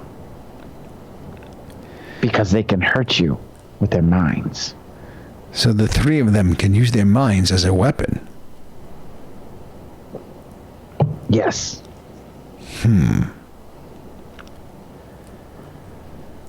I've seen Talmar pulverize a man's head with his very thoughts. He doesn't move physically very quickly, but his mind is fast.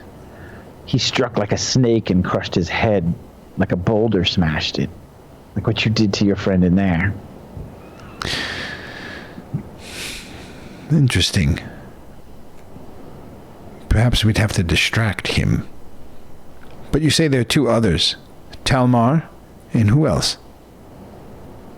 The High Three, so the Baron himself is said to have extensive powers of the mind. There are a few of us that he's brought up that have been brought to his attention, that have gotten his attention. And they go to see him, and what we hear when they come back, it's not anything anyone should experience. And then there's the girl, the healing girl. She's the third of the three high ones. They run Skelt. They're the rulers here. Nothing happens here that they don't know about.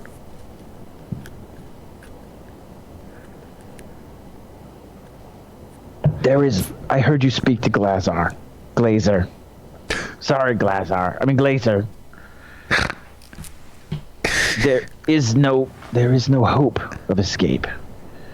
You can only hope that they'll sell you to someone who is kind, and you can get out of this place. Hang on one second. So sorry, Brad. Oh, yeah, I thought you were done. Go ahead. No. So my recommendation is to make yourself as useful. Oh, I'm losing. We lost your shit. Because this place, good. There is no way out. All right, hang on one second. I'll be right back.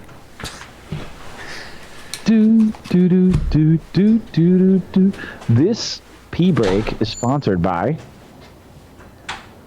Stone Cold Steve Austin's Broken Skull IPA. If it's good enough for Gears, it's good enough for me, son. Totally not planned. But I thought it was funny when I realized it. So here we are. How's everybody doing tonight? How's the weather in Indiana, Mark? Is it hot? Is it hot today in Indiana? Now's where I wait for the stream to catch up. Do.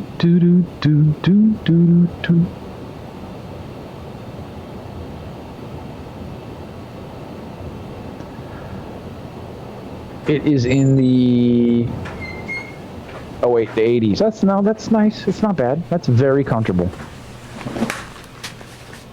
Sorry. No, it's okay. That was a quick one. Yeah, that's pretty quick. All right. So, the girl is one of the three? The healer woman, yes.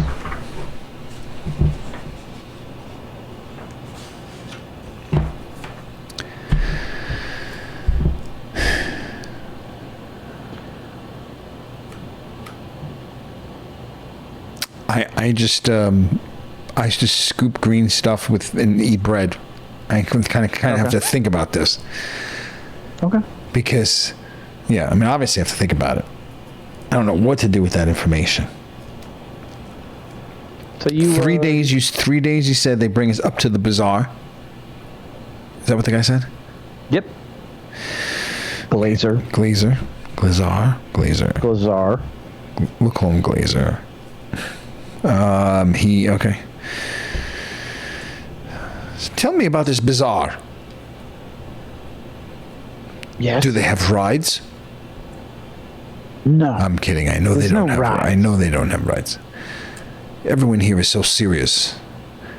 But what is it? What's the bazaar about? They bring us to the top side.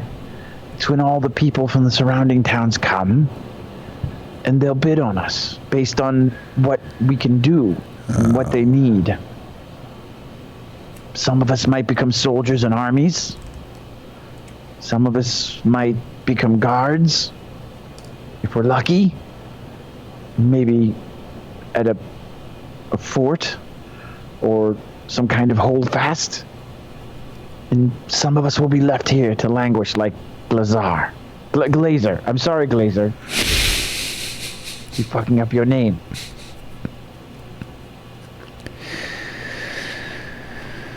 He's been here forever, Glazer. I've actually been here for a while. My name is Fafnir. Fafnir? Fafnir. Fafnir.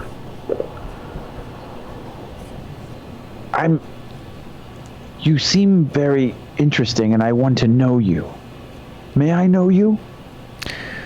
And he puts his hand out. Sure, Fafnir. I'm Micho. And I put my hand out. And I shake his hand. Yes. That is a strong name. Thank you. I was taken from a village far in the wastes. Even further in the wastes than we are now. And I have been here for very long because physically I am not as strong as some of the others. But I am a strong fighter. What does Fafnir look like? He's got black, greasy, long hair. He's got a scar on his neck. And he wears this leather armor, and he's skinny and muscular, but not like overtly muscular. He's wiry, I would say. Muscular. And lithe, I would describe him. And muscular. Muscular. There's a C there, isn't there? It's muscular. He's muscular. Okay. He's muscular. He's very muscular. He's not overtly muscular. No, he's not like built like he's athletically muscular. Yeah, if you looked at him, he has a body where he has done physical labor or maybe has been a warrior. But is he his old? Style he's not older. No, he's older than you, but not as old as Glazer. So he doesn't have gray hair. How long have you been here, Fafnir? I don't know. I haven't left this place, and I don't know. It's been a while. I've seen many come and go. It depends. Some of the bazaars, there are many people buying, and some of the bazaars there are few people. It's a seasonal trade, the trade of people. Do they move us, or do they keep us in the same place and the bazaar comes to us? They move us up, yes. Up to the bazaar, or do they move to a different place for a bazaar each time? No, we move up to the main square, which is still in the ravine that the city resides in. Oh. City? Yes, Skelt. There is only one way in and one way out. Skelt. I have not heard of Skelt. And I've been on many, many trips out into the wilderness. Have you heard of the Citadel, Fafnir? Fafnir. No, is it in the wastes? I don't know if it's in the wastes. G-Mark says he looks like Iggy Pop, and that would be an appropriate description, yes. He looks like Iggy Pop, yes. But with like greasy black hair. Yes. You know, it's funny. That's pretty much what I was picturing. That's what I was thinking too. I was actually thinking of, like, you know, in Pirates of the Caribbean, you have the two pirates, the fat pirate and the skinny pirate with the one eye. You know, I only saw one Pirates of the Caribbean. That doesn't surprise me. My kids don't want to see Pirates of the Caribbean. Do you believe this crap? How is that possible? Make them watch it. Yeah, I know. How do they know what's good for them? They don't know. They don't know. Thank you for the movies, by the way. Oh yeah, no problem. No internet. A new internet is no, not all of them. No, Venom we're watching tomorrow. Okay. And Lisa and I are trying to find a spot for Inglourious Bastards. Yeah, that's an investment. So. Yeah, I don't know where the Citadel is, if it's in the wastes or what, but Skelt I've not heard of. How about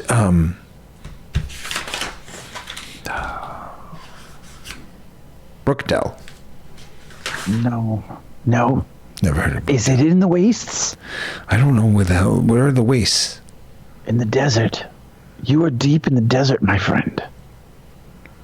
In the wastes. In the barrens. The desert? We struggle to survive out here. We're lucky. This green slop, actually, I'm in no hurry to get out of here. This is not bad. I ate sand at one point. I was so desperate. I drank my own pee.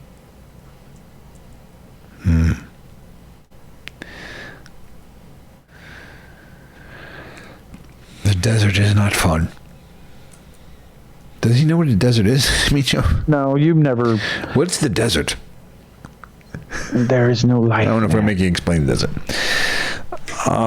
It's barren. It's nothing but sand and rocks and death.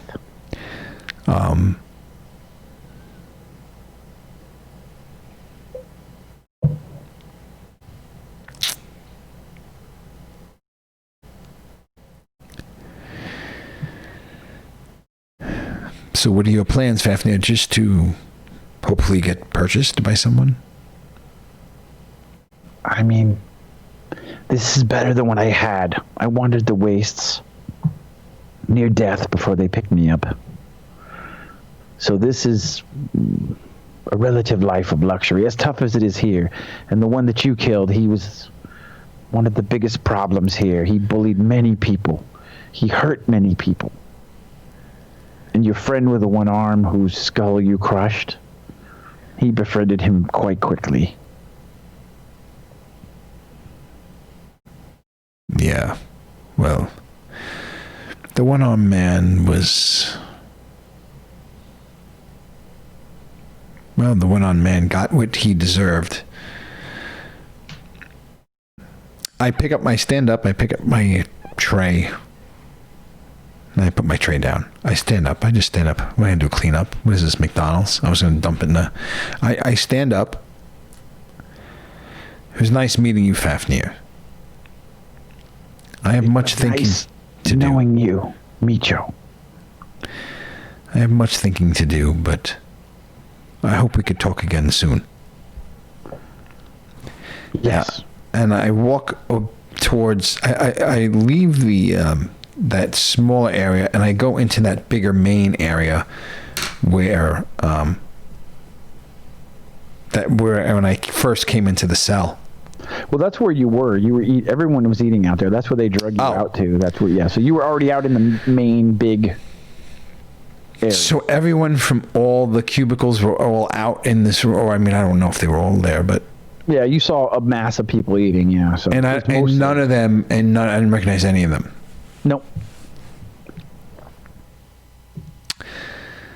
Okay. Fafnir. Yes. Micho?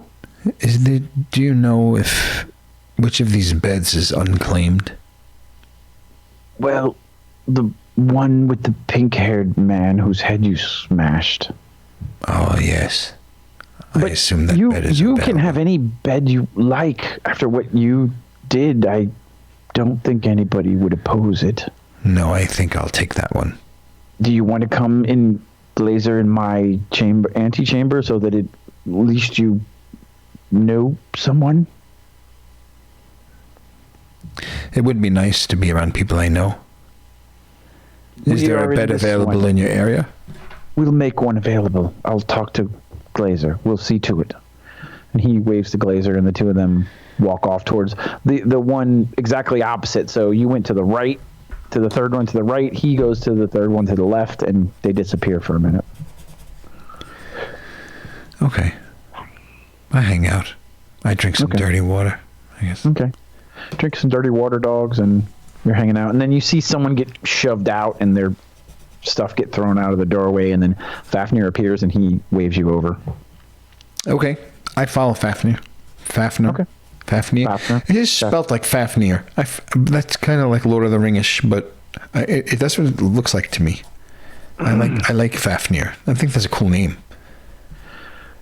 So he waves you over, and he points to a top bunk in the corner, and Glazer is in the middle across from you, and Fafnir crawls into the top bunk and sits back, and closes his eyes. Yeah, I'm not sure what the freak, man. Like, I really need to, like, almost in real life, sleep on this. Like, I personally need to sleep on this because the girl is one of the three. Yeah. And I don't know what to do about that. I got to do something about that. Yeah, and you totally made out with her. I totally made out with one of the three. I'm in with one of the three. You're kind of connected, yeah. I'm kind of like, like, what do I do? I know. You're kind of tainted at this point. Am I tainted or am I like good right now? I'm like, I don't golden. I don't see. Well, yeah, that's the other thing. And then, yeah, and we're in the desert too. That's another. I really physically need to sleep on this. Unless something else happens, I feel like I'll just lay there and just close my eyes. Okay.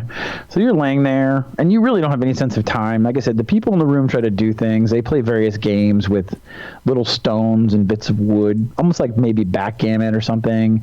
You see them rolling things that they made some kind of dice out of a rock with little black spots on it, and they do all kinds of things to try to entertain one another. They arm wrestle, some of them wrestle or whatever, and you have moments of sleeping and awaking and sleeping and awaking, and then you hear out from the main corridor, you hear lots of cling, cling, cling, like noises as the doors are unbolted, and you hear a ruckus as you can hear a bunch of something come into the room, and then you can hear talking, and then a kerfuffle of people talking, and then eventually in the doorway to your little area where your little cell block or whatever you want to call it, you see a mass of these rat soldiers standing there, and then one of them points at you, and the big one that hit you with his wand earlier that made you nauseous comes walking in, and he goes, will you come peacefully, or must I use the pacifier? Oh, I'll come with you. All right. He goes, I don't trust you, and he reaches out and he touches you with it, and you make another Constitution save. Okay. 1d20. Damn it. Plus your it's a fortitude save, sorry. Yeah, I did +3. My fortitude's +3.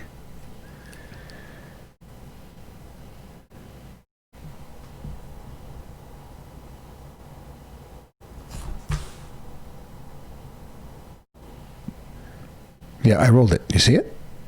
Is it a 9? Yeah, it's a 9. Sorry, yes. Okay. So you feel again that crippling. I was reading my thing. I'm like, what's he doing? I was sitting there looking. I didn't hear like a little boop that I normally hear. You feel that crippling nausea wash over you again, and two of the rat guys reach their arms under your shoulders, and they struggle to kind of lift you up because you're just so dense and heavy and thick. I checked. I'm 6 feet, not 6'1". Okay. 224. Drag you along the sand and the rocky, pebbly ground and out the door. And I said, your head is just rolling. So every now and then you look up and you can see stairs and you're being pulled up. You can feel your ankles and your feet banging on the stairs as they bring you up this carved stone staircase. And you're surrounded by probably about 8 to 10 of these rat things, and they bring you up, up, up, up, up. You don't know how long you go up. You can feel the air change, though, where it actually starts to get from more cold and damp to warmer, and you go up even more, and you feel yourself being pulled along by these rat soldier creatures. And then a knocking on the door, and you hear, "We've brought him here for you," and you hear no noise back. And then the door opens up, and as you're dragged into the room, your eyes kind of roll again to the side, and you can see Talmar to one side standing there in his yellow cloak.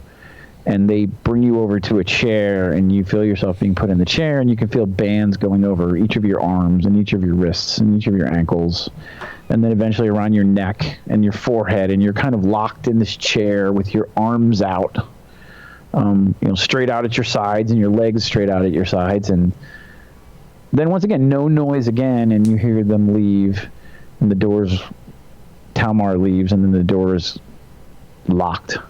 Chunk. And you're in this really... Talmar leaves too? Yep, Talmar leaves too. And you're in this dark room. Once again, above you in the rock is another chasm carved, and the sun is pouring through right on top of you. And it illuminates a circle around you, and outside that circle it's very, very dark. And you can feel a presence there. And the nausea starts to wear off for a moment. And you feel a presence there. And then a shape floats out of the darkness, kind of floats more than walks. And you can see the normal, like some kind of yellow robe, similar to what Talmar was wearing. Yellow and brown, dusky robes. And a face that basically has octopus tentacles hanging from its face. It has these pink, pupilless eyes and yellow skin and these fingers with these long fingernails, and it kind of floats to the foot of where you're strapped and looks at you and takes you in with these pink orbs in its head. And then inside of your mind, you hear for a moment, "You are quite an interesting one, aren't you?" And you realize that you hear it, but you don't hear it with your ears. You perceive it with your mind. And he floats around to another side, and you can feel his nail trailing up the side of your leg. "You are quite an interesting specimen. I'm sorry, it's quite rude of me. I should introduce myself. I'm the Baron of this place. Of course, you've met my friends. And you've already made friends, I'm told. You're quite impressive with your hands. That's why you'll understand that I have to have you bound in this way. But I want to know more about you."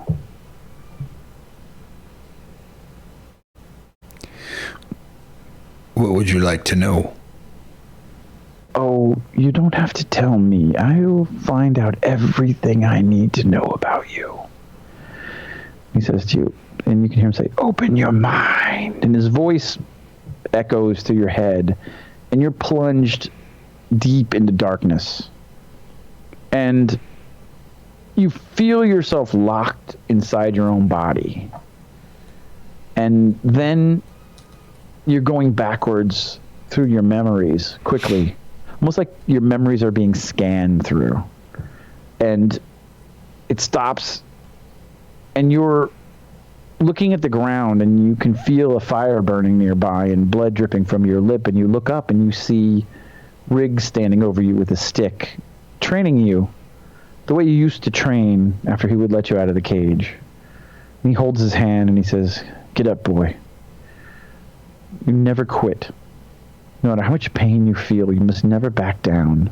You must never let it consume you." And he pulls you up, and you realize this was one of the lessons that you had with him back early in your training. And he pulls you up to your feet, and he claps you on the shoulder again, and very kindly, and he turns around and he holds a stick up and he goes, "Now, again, let's go." And before your sticks collide again, you're zipping back through your memories again, and now you're a child in your village, and you're playing with your friends, and you see your mother and your father and your Uncle Ken, and you experience something firsthand that you haven't really experienced in quite some time. You experience home, and you see it, almost like you're watching it as a participant, but you're there again. And your mother watches you lift something, and she says, "Oh, Micho, you're so strong, my powerful, powerful boy." And then it stops again, and then it goes back forward again, and you're in a cage, and you can see Maggot poking you with a stick through the cage. "Come on, dog. Squeal, dog," jabbing you with a stick and tormenting you. And then it's back again, and you're back sitting by the fire with Riggs. In one of those quiet moments where you were just drinking his calf and enjoying not being treated like a dog.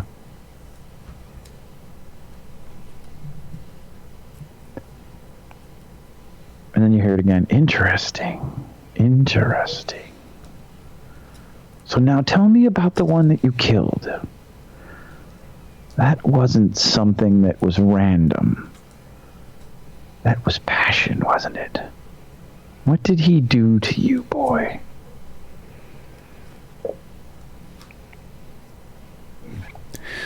Don't you already know? You said you would take what you wanted to know. Is that what you want? It would be so much better if you would give it to me. It would be so much sweeter, but if I must take it, very well.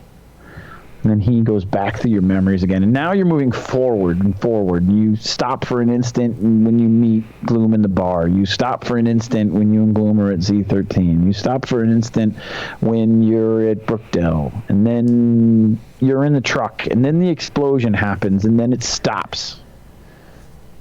And you can feel the heat of the blast. You can see the panic in your mother's eyes. You can see the metal already beginning to tear her body apart and tear into you. And then he plays it ever slowly forward in excruciating detail. And then he rolls back again. And for an instant, you finally get a glance of what you missed the first time, which was Gear's arm laying there.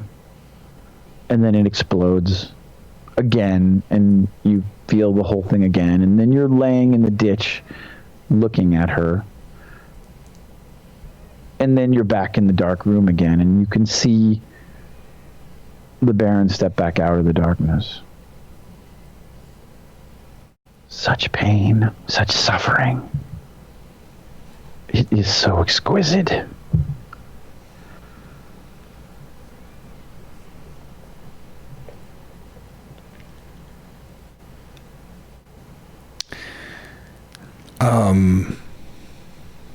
I look around the room. Okay. Yeah, I mean, you really see anything. You see nothing. It's just him and the room and the table. You can feel the bindings around your wrists and around your ankles. And now he's standing by your head, so you kind of struggle to look up to see him, and you can see his tentacles at the end of his face kind of whipping around, and beneath it you can see like some kind of beak-like mouth that he's not even using to talk to you. What do you want? I want to taste your suffering. And then you feel your senses kind of shut off. Your sight, your hearing, you hear nothing, you feel nothing, you see nothing. You're kind of in this other dark place. And do me a favor, make a fortitude roll. 14. All right. And you struggle, and you kind of half come out of it, and you can feel him on top of you. You can feel his tentacles sliding under the skin of your face. You could feel them burn, and you feel something being drawn out of your body. And he plays again the moment when your village is burned, and he plays again the moment when your mother is killed, and he plays again the moment when you get killed in the arena, and he plays again all these horrific moments of your life, maggot poking you with a stick in rapid succession over and over and over again, and you feel something being drawn out of you. And then you slip into darkness.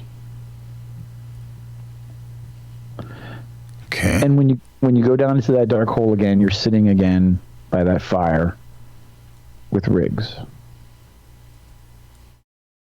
you hear him say, "You okay, kid? You're extra quiet tonight."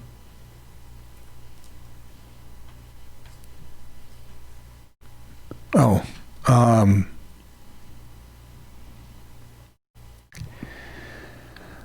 I don't know, Riggs. I don't know. Are you here? Of course, kid. We're both here. We're here as much as either one of us can be. I mean, look, we both have our issues.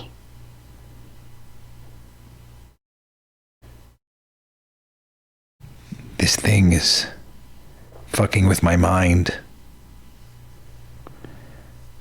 You're not here. None of this is here.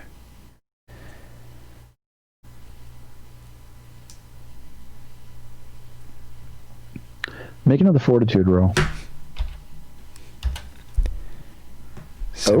Well, 17. So you come out of it again, and you can feel him on you. You can feel his hands on you. And you can feel him pulling all this out of you.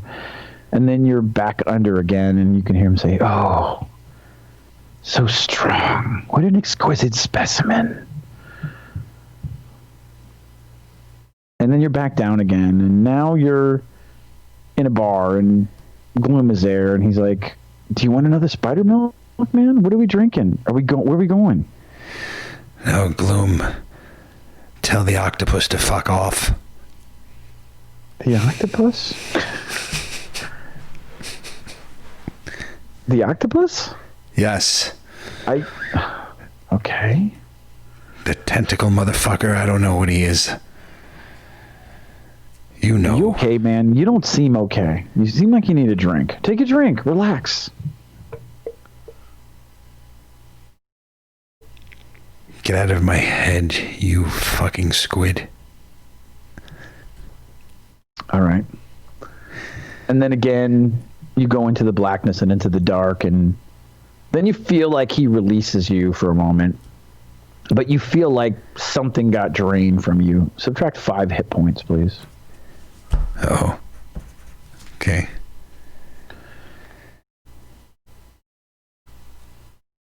And then you feel a click as all your senses come back on.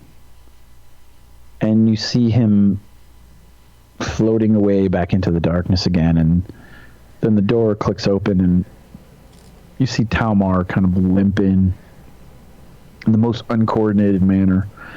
And you can see the arms are going click, click, click, click on all the bindings on you. And he levitates. He's limping, you said? Yeah, he's very physically, when you see him move, he just doesn't move with any kind of dexterity at all. He's very immobile, but you feel your body completely under his control with his mind. And he levitates you off the table. You feel yourself floating out of the room. And he said, and you can hear him say, "Anything else, Baron?"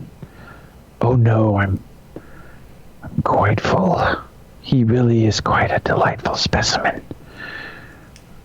I will be seeing him again." And you float out of the room, and the door shuts, and he brings you back down the stairs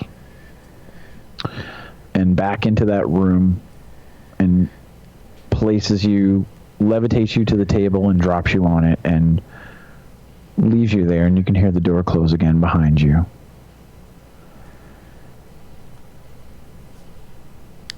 Huh.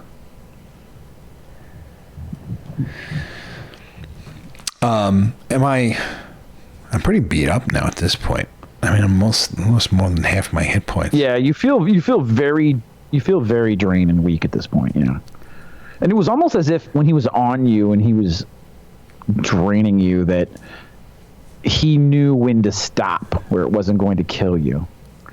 But like I said, you literally physically and emotionally drained because he had you in this room just replaying these horrific things over and over and over again. And that was when he was the most like combative with your body and just sucking this whatever it was out of you.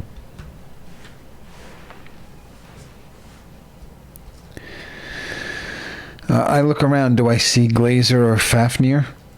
No, when the door closes, then you see them stick their head out and they come out, and he's like, Are you okay? And they help you help you off the table and start to kind of put your arm over their shoulder and walk you back towards your rack. I think so. But that was not fun.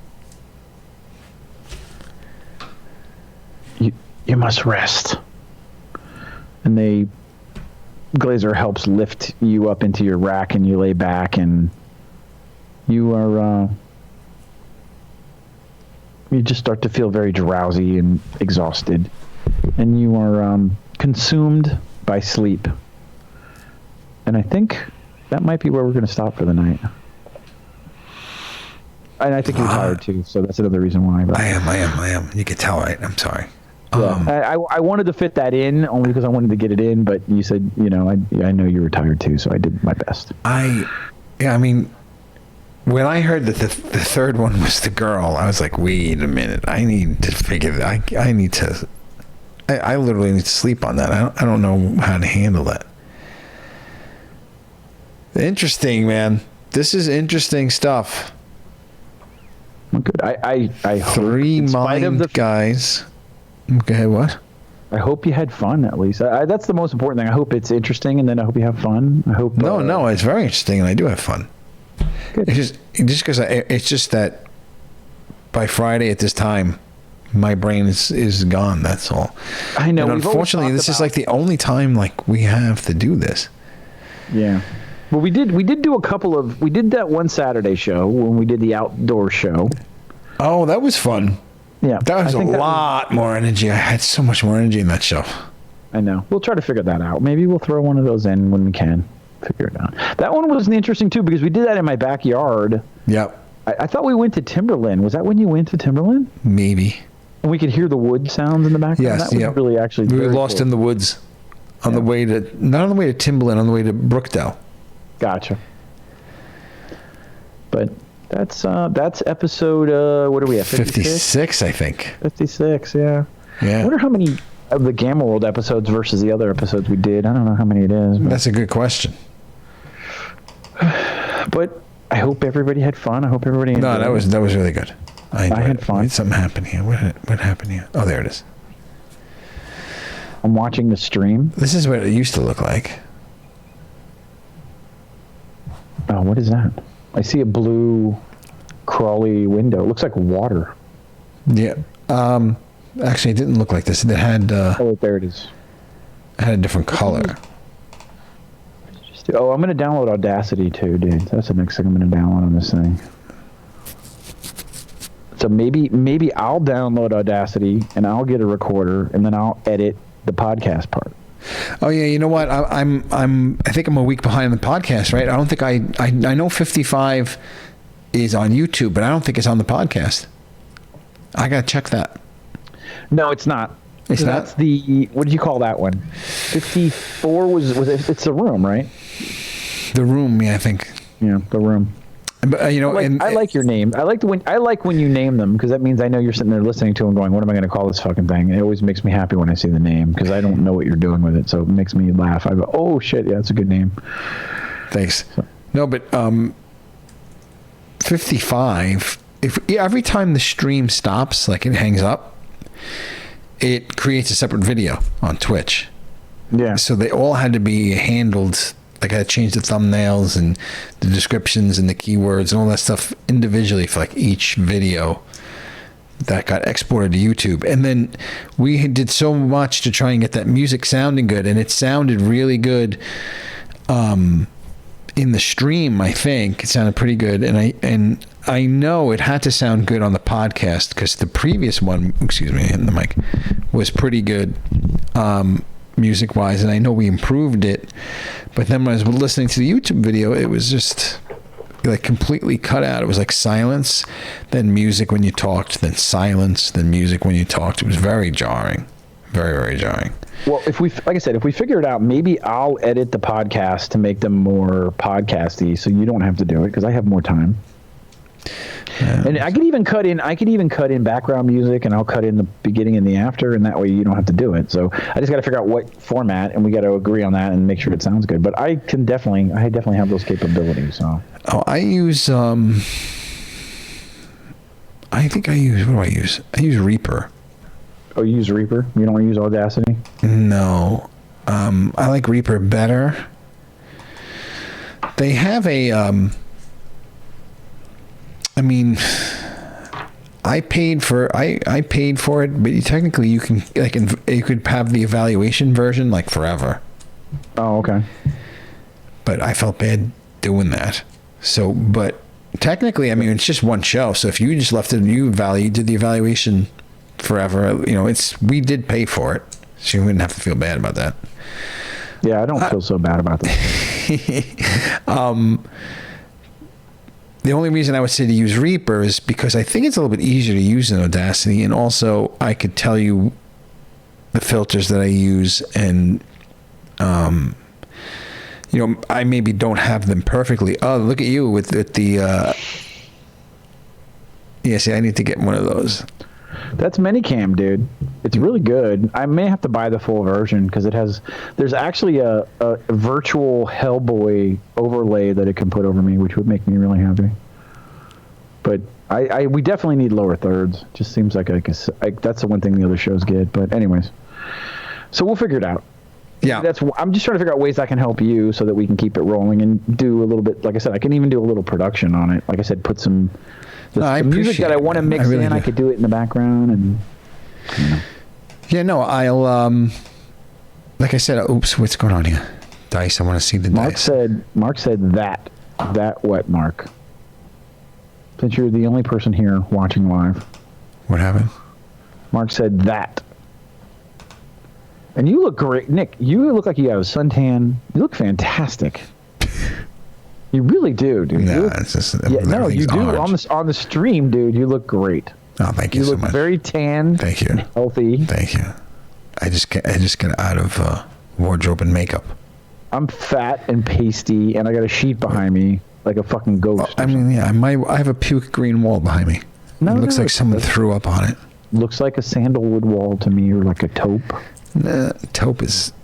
It's a taupey. Yeah, it's booger colored. That's taupe. I snagged our graphic and made it my background on the laptop. Oh, you did? Nice. Mark just said the word that. Doesn't remember. He probably has no idea why he said the word that. That. It's that time of night. I don't know what time zone Mark is in. You know. Mark is. It's only like a 10. Well, sorry, we had this conversation. I think it's 11 where Mark is. Oh, he's central? He is, but he was explaining that some parts of Indiana are central and some are eastern. Oh. But I know it's late. It's been late. I think even when we watched Blood of Heroes, it was earlier for Mark. Then I think he started at like 9:30 his time, so he was done at like a reasonable time. Oh, okay. Yeah, it's 11 p.m. CST. Okay. Yeah, it's midnight for me. Yep, midnight here. Actually, that's pretty early for us. We've been going late, so that's pretty decent. But we do... No, this was good. I can make it till midnight without being a complete, Some of the shows, like, I'll listen to on the podcast, and it's like, as that last half hour, I'm like, I sound like freaking like a dope. Yeah. No, I think, yeah. You're not going to say yes. You do say, Nick. Yes, you do sound like. No, I sound like a drunk idiot on many of them because I. Well, we are. We. That's the other thing too. Is that sometimes if I have a drink or two, I sound like it gets even worse. So. All right. Yeah. This was. That's episode 56. This was fun. Yeah, and I got a lot to chew on. Good. A lot to chew on. I got to figure this out. I do have to go to the bathroom again. I have been able to hold it, so... Are you guys doing the... I'll be right. Let me end the podcast portion. And the stream. Maybe we'll jump on the Discord for a few. We got a coach tomorrow morning, Coach. Yes, that's right. Oh, God. So we got a 10 a.m. game. 10 a.m.? What? No. What time is it? Oh, no, sorry. 1 p.m. Has a game. Well, my son has a game at 10, my oldest.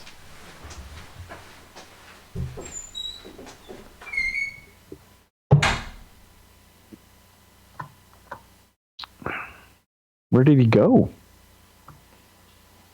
He didn't end the stream. Still going. Just left me here again. With my Broken Skull IPA.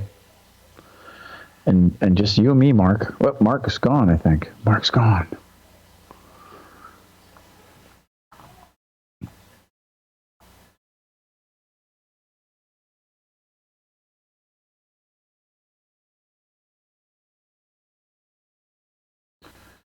Jump on the Discord here.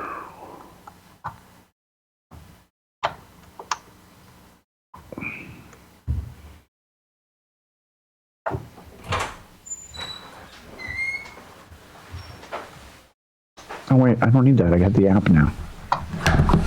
Fafnir, you have returned. Many moons have gone by. I went to the sump pump well. No, I didn't. But I do have a setup, a mini type of setup, but it's not the sump pump. Oh, you guys do? I don't know if you got. Well, I'm gonna go. Mark, he's gonna go. You want to jump on the Discord for a few? We can bullshit for a few minutes, dude. Oh, you guys gonna hang out? Yeah. Mark, thanks for stopping by, dude. And Mark's our biggest fan, dude. He really is our biggest fan. Well, it's just at this point, always there. We're just hanging out, and we're playing some Gamma World. Is it 5e that we're playing? I think so. Yeah. Roll20 is d20 come in like I hear 5e's for Dungeons and Dragons, but is it 5e for d20 too? I don't know. The Gamma World I think is 5th edition. Hold on, let me look. 5th edition what? D&D or Roll20? I think it's Roll20 because again it's constantly referring to it's 6th. He's saying it's 6th edition Gamma World, but I don't. But that doesn't mean it's what edition D20. Maybe it's 5th edition D20. I don't know. So the world could have one edition and the rule system could have a different edition? Yeah, because they redo the books and the source books, but the core rules and whatever core rules they want to tie it to, they'll keep that part. It's a pain in the ass, dude. Because the original Gamma World was closer to the original D&D rules as far as like combat and everything, and then they had to create some other additional rules, but... Well, but no, Mark is saying 3.5 D&D rules, but we're not using that book at all. We're using D20. Yeah, hold on, I'll tell you what D20 it is. D20 Modern, that's what I have here. Wizards of the Coast 2002. Yeah, it doesn't really say a version of the D20 Modern. Yeah, the book that I have doesn't have a version. That's what I'm saying. It has no version at all. The Gamma World book does say 6th edition. Yeah. But all right, because I was going to try and name the thing more appropriately, like by adding the edition. You know what? I don't know if you're going to get any value out of that. Yeah, just leave it at Gamma. I think it's just keep it Gamma World only because that's the main piece that matters. All right, that's what I'll do. Okie dokie. All righty, man. All right, you haven't ended the stream yet, by the way. I know. Just leave it as it is. Mark says stop fucking with it, Nick. I can't stop fucking with it. I'm gonna next show there might be some overlays here. We might have some overlays. This screen may be slightly improved. We'll see what we can do to improve this screen. You know, if you could do a lower third, it would cover my watermarks. Well, I think we should have a lower third, but I'm starting to think, I mean, really, this should be like, it should have a lower third across the whole screen that maybe cuts off. I need to do like an overlay, and then we should have... Hold on, let me turn my lower third on. Does it hide the lower third? minicam? Yeah, it does. Does it? That's really what I want. I hate that it says Skype and fucking minicam there. Hold on, here it comes. Yeah, we already see it. But the shadow, I mean, you could put Chris there, no? Yeah, I mean, are we giving up the alter egos now? I don't know what's going on. Oh, I put our information everywhere, yeah. There we go. Actually, that does cover it pretty well, dude. It doesn't cover Skype, but... Skype's that okay. Lower third Skype is common. But we need... we need some identification on the screen. We need some identification that we're even playing Gamma World. Like, you come to the screen, no one even knows what the hell we're playing. You know, you come on, you can't tell what we're playing. The Doomsday Doopy-Doo logo is like small. I think like the size of the box is good, but that's too small. We need the Doomsday Doopy-Doo over here. We need Gamma World over here. We need lower thirds. We need some way to highlight this dice roll. And I think what we should do is I think we should intro with my song and we should extra. Who? We should leave with your song. You want to lead with Doomsday Doopy-Doo? Yeah, I think it's nice. It's whimsical. Well, I had the hookup here for my phone. That cuts a lot of podcast editing time out. If you could run the show live through, and kind of edit it in tape, like by just like if something goes on and you hit pause, you know what I mean, and then whatever I run to go to the bathroom, you go to the bathroom, then unpause. That's in tape editing, stuff like that. Cuts a lot of time down for post-production, which I'd rather not do. It's like that's the part that I don't enjoy that much. Yeah, I don't mind editing. I used to do a lot of it. So I don't know. We'll figure it out. We'll figure out what's best. Like I said, I'm gonna get a recorder. Maybe I'll record a copy here too. I used to do like video editing, and that was a little, when I went to school for it too, and that was a little fun, but audio editing is just not fun. Just like nothing to look at. No, you're just listening. You're just listening and just, I don't know. But you could play with it. I'll send you whatever files you want to check out. Yeah, if there's like a preset for whatever you want to output, that would be awesome if you could export it, and then I can just give you what we need, or you can tell me what to do. But either way, like I said, I could do post production and do a lot more. Like I said, I could if I want to put sound effects of you like in a fucking dungeon with water dripping, I could just put a layer in there with that. Exactly. I mean, yeah, we could, if we had that level of production, it would be, the show would have a very different feel. Well, I mean, but I don't really, like don't mind the feel that it has now. And right now, it seems like it's just a couple of guys just hanging out and playing a game, and then we just happen to be throwing it up, out to the world, kind of thing. Wait till there's 4 of us playing a game. Yeah, when there's 3 of us and 4 of us, and then you got post production in place, then I think it starts to show its value a bit more. But I'm really enjoying the story, really, and I think that's probably why Mark hangs around and Joe hangs around. The story's fun. It is. I have a good time fucking around with it. So. Oh, who's this guy? This somebody. Gamma World Forever. You have 7 followers, and I am one of them. Whoa. Just another guy named Harry. Nice to meet you. Okay, that's Harry. A new face. Yeah. Yeah. No, I think Harry followed us way back too. Just another guy named Harry. I think he's been with us for a little while. But yeah, it's got a good vibe, and as we can invest more time into the overlay and the editing and the production, it'll get better. But right now, I think it's a good story. And this girl's throwing me for a loop. Yeah, this bitch got you fucked up and shit. We had got you fucked up and shit. We had a little tongue action, a little, Okay, he's busy on Friday. Harry, you know what? You got to come. We do watch-alongs. Interact with us because we hang out, dude. I want to hang out with you. Yeah, Chris needs friends very, very badly. I do. I don't leave my house, so I need virtual friends. So Mark is my best friend. Harry, be my next other best friend. And Nick is my best friend. Oh, and Joe is my best friend. You can't have that many best friends, and you're diluting the idea of best friend. It's okay. But I'm like a kid, though. That kid best friend thing. Right. Well, it's all right. But it's fleet. Yeah. I mean, you do the walk along. I made you a host, so you should be able to host the watch-alongs. No, cool. I want to watch. Yeah, I know, Mark. I do want to watch Escape from New York. I have to get in on one of these watch-alongs. It's just some of them are too late for me. I'm really a wuss. I'm really a wuss of the highest order. I eat a lot of chicken. I eat too much chicken. And cabbage and broccoli. And I think as a result, I'm maybe anemic. I don't know what it is. I need something. I need to eat a steak and watch a movie, you guys. No, I'm going to stick up with you because you're my best friend. Oh, thank you. That's sweet. What? And what time did you get up this morning? 6:45. Okay, 6:45. And where did you got up at 6:45 and you drove to? I drove to Brooklyn, about an hour and a half, and then an hour and a half. I worked for 8 hours, and I drove an hour and a half back. Yep. And then you hung out with your family for a few hours, and then you ate dinner with them, and then helped clean up, and then I came down here and tried to connect everything.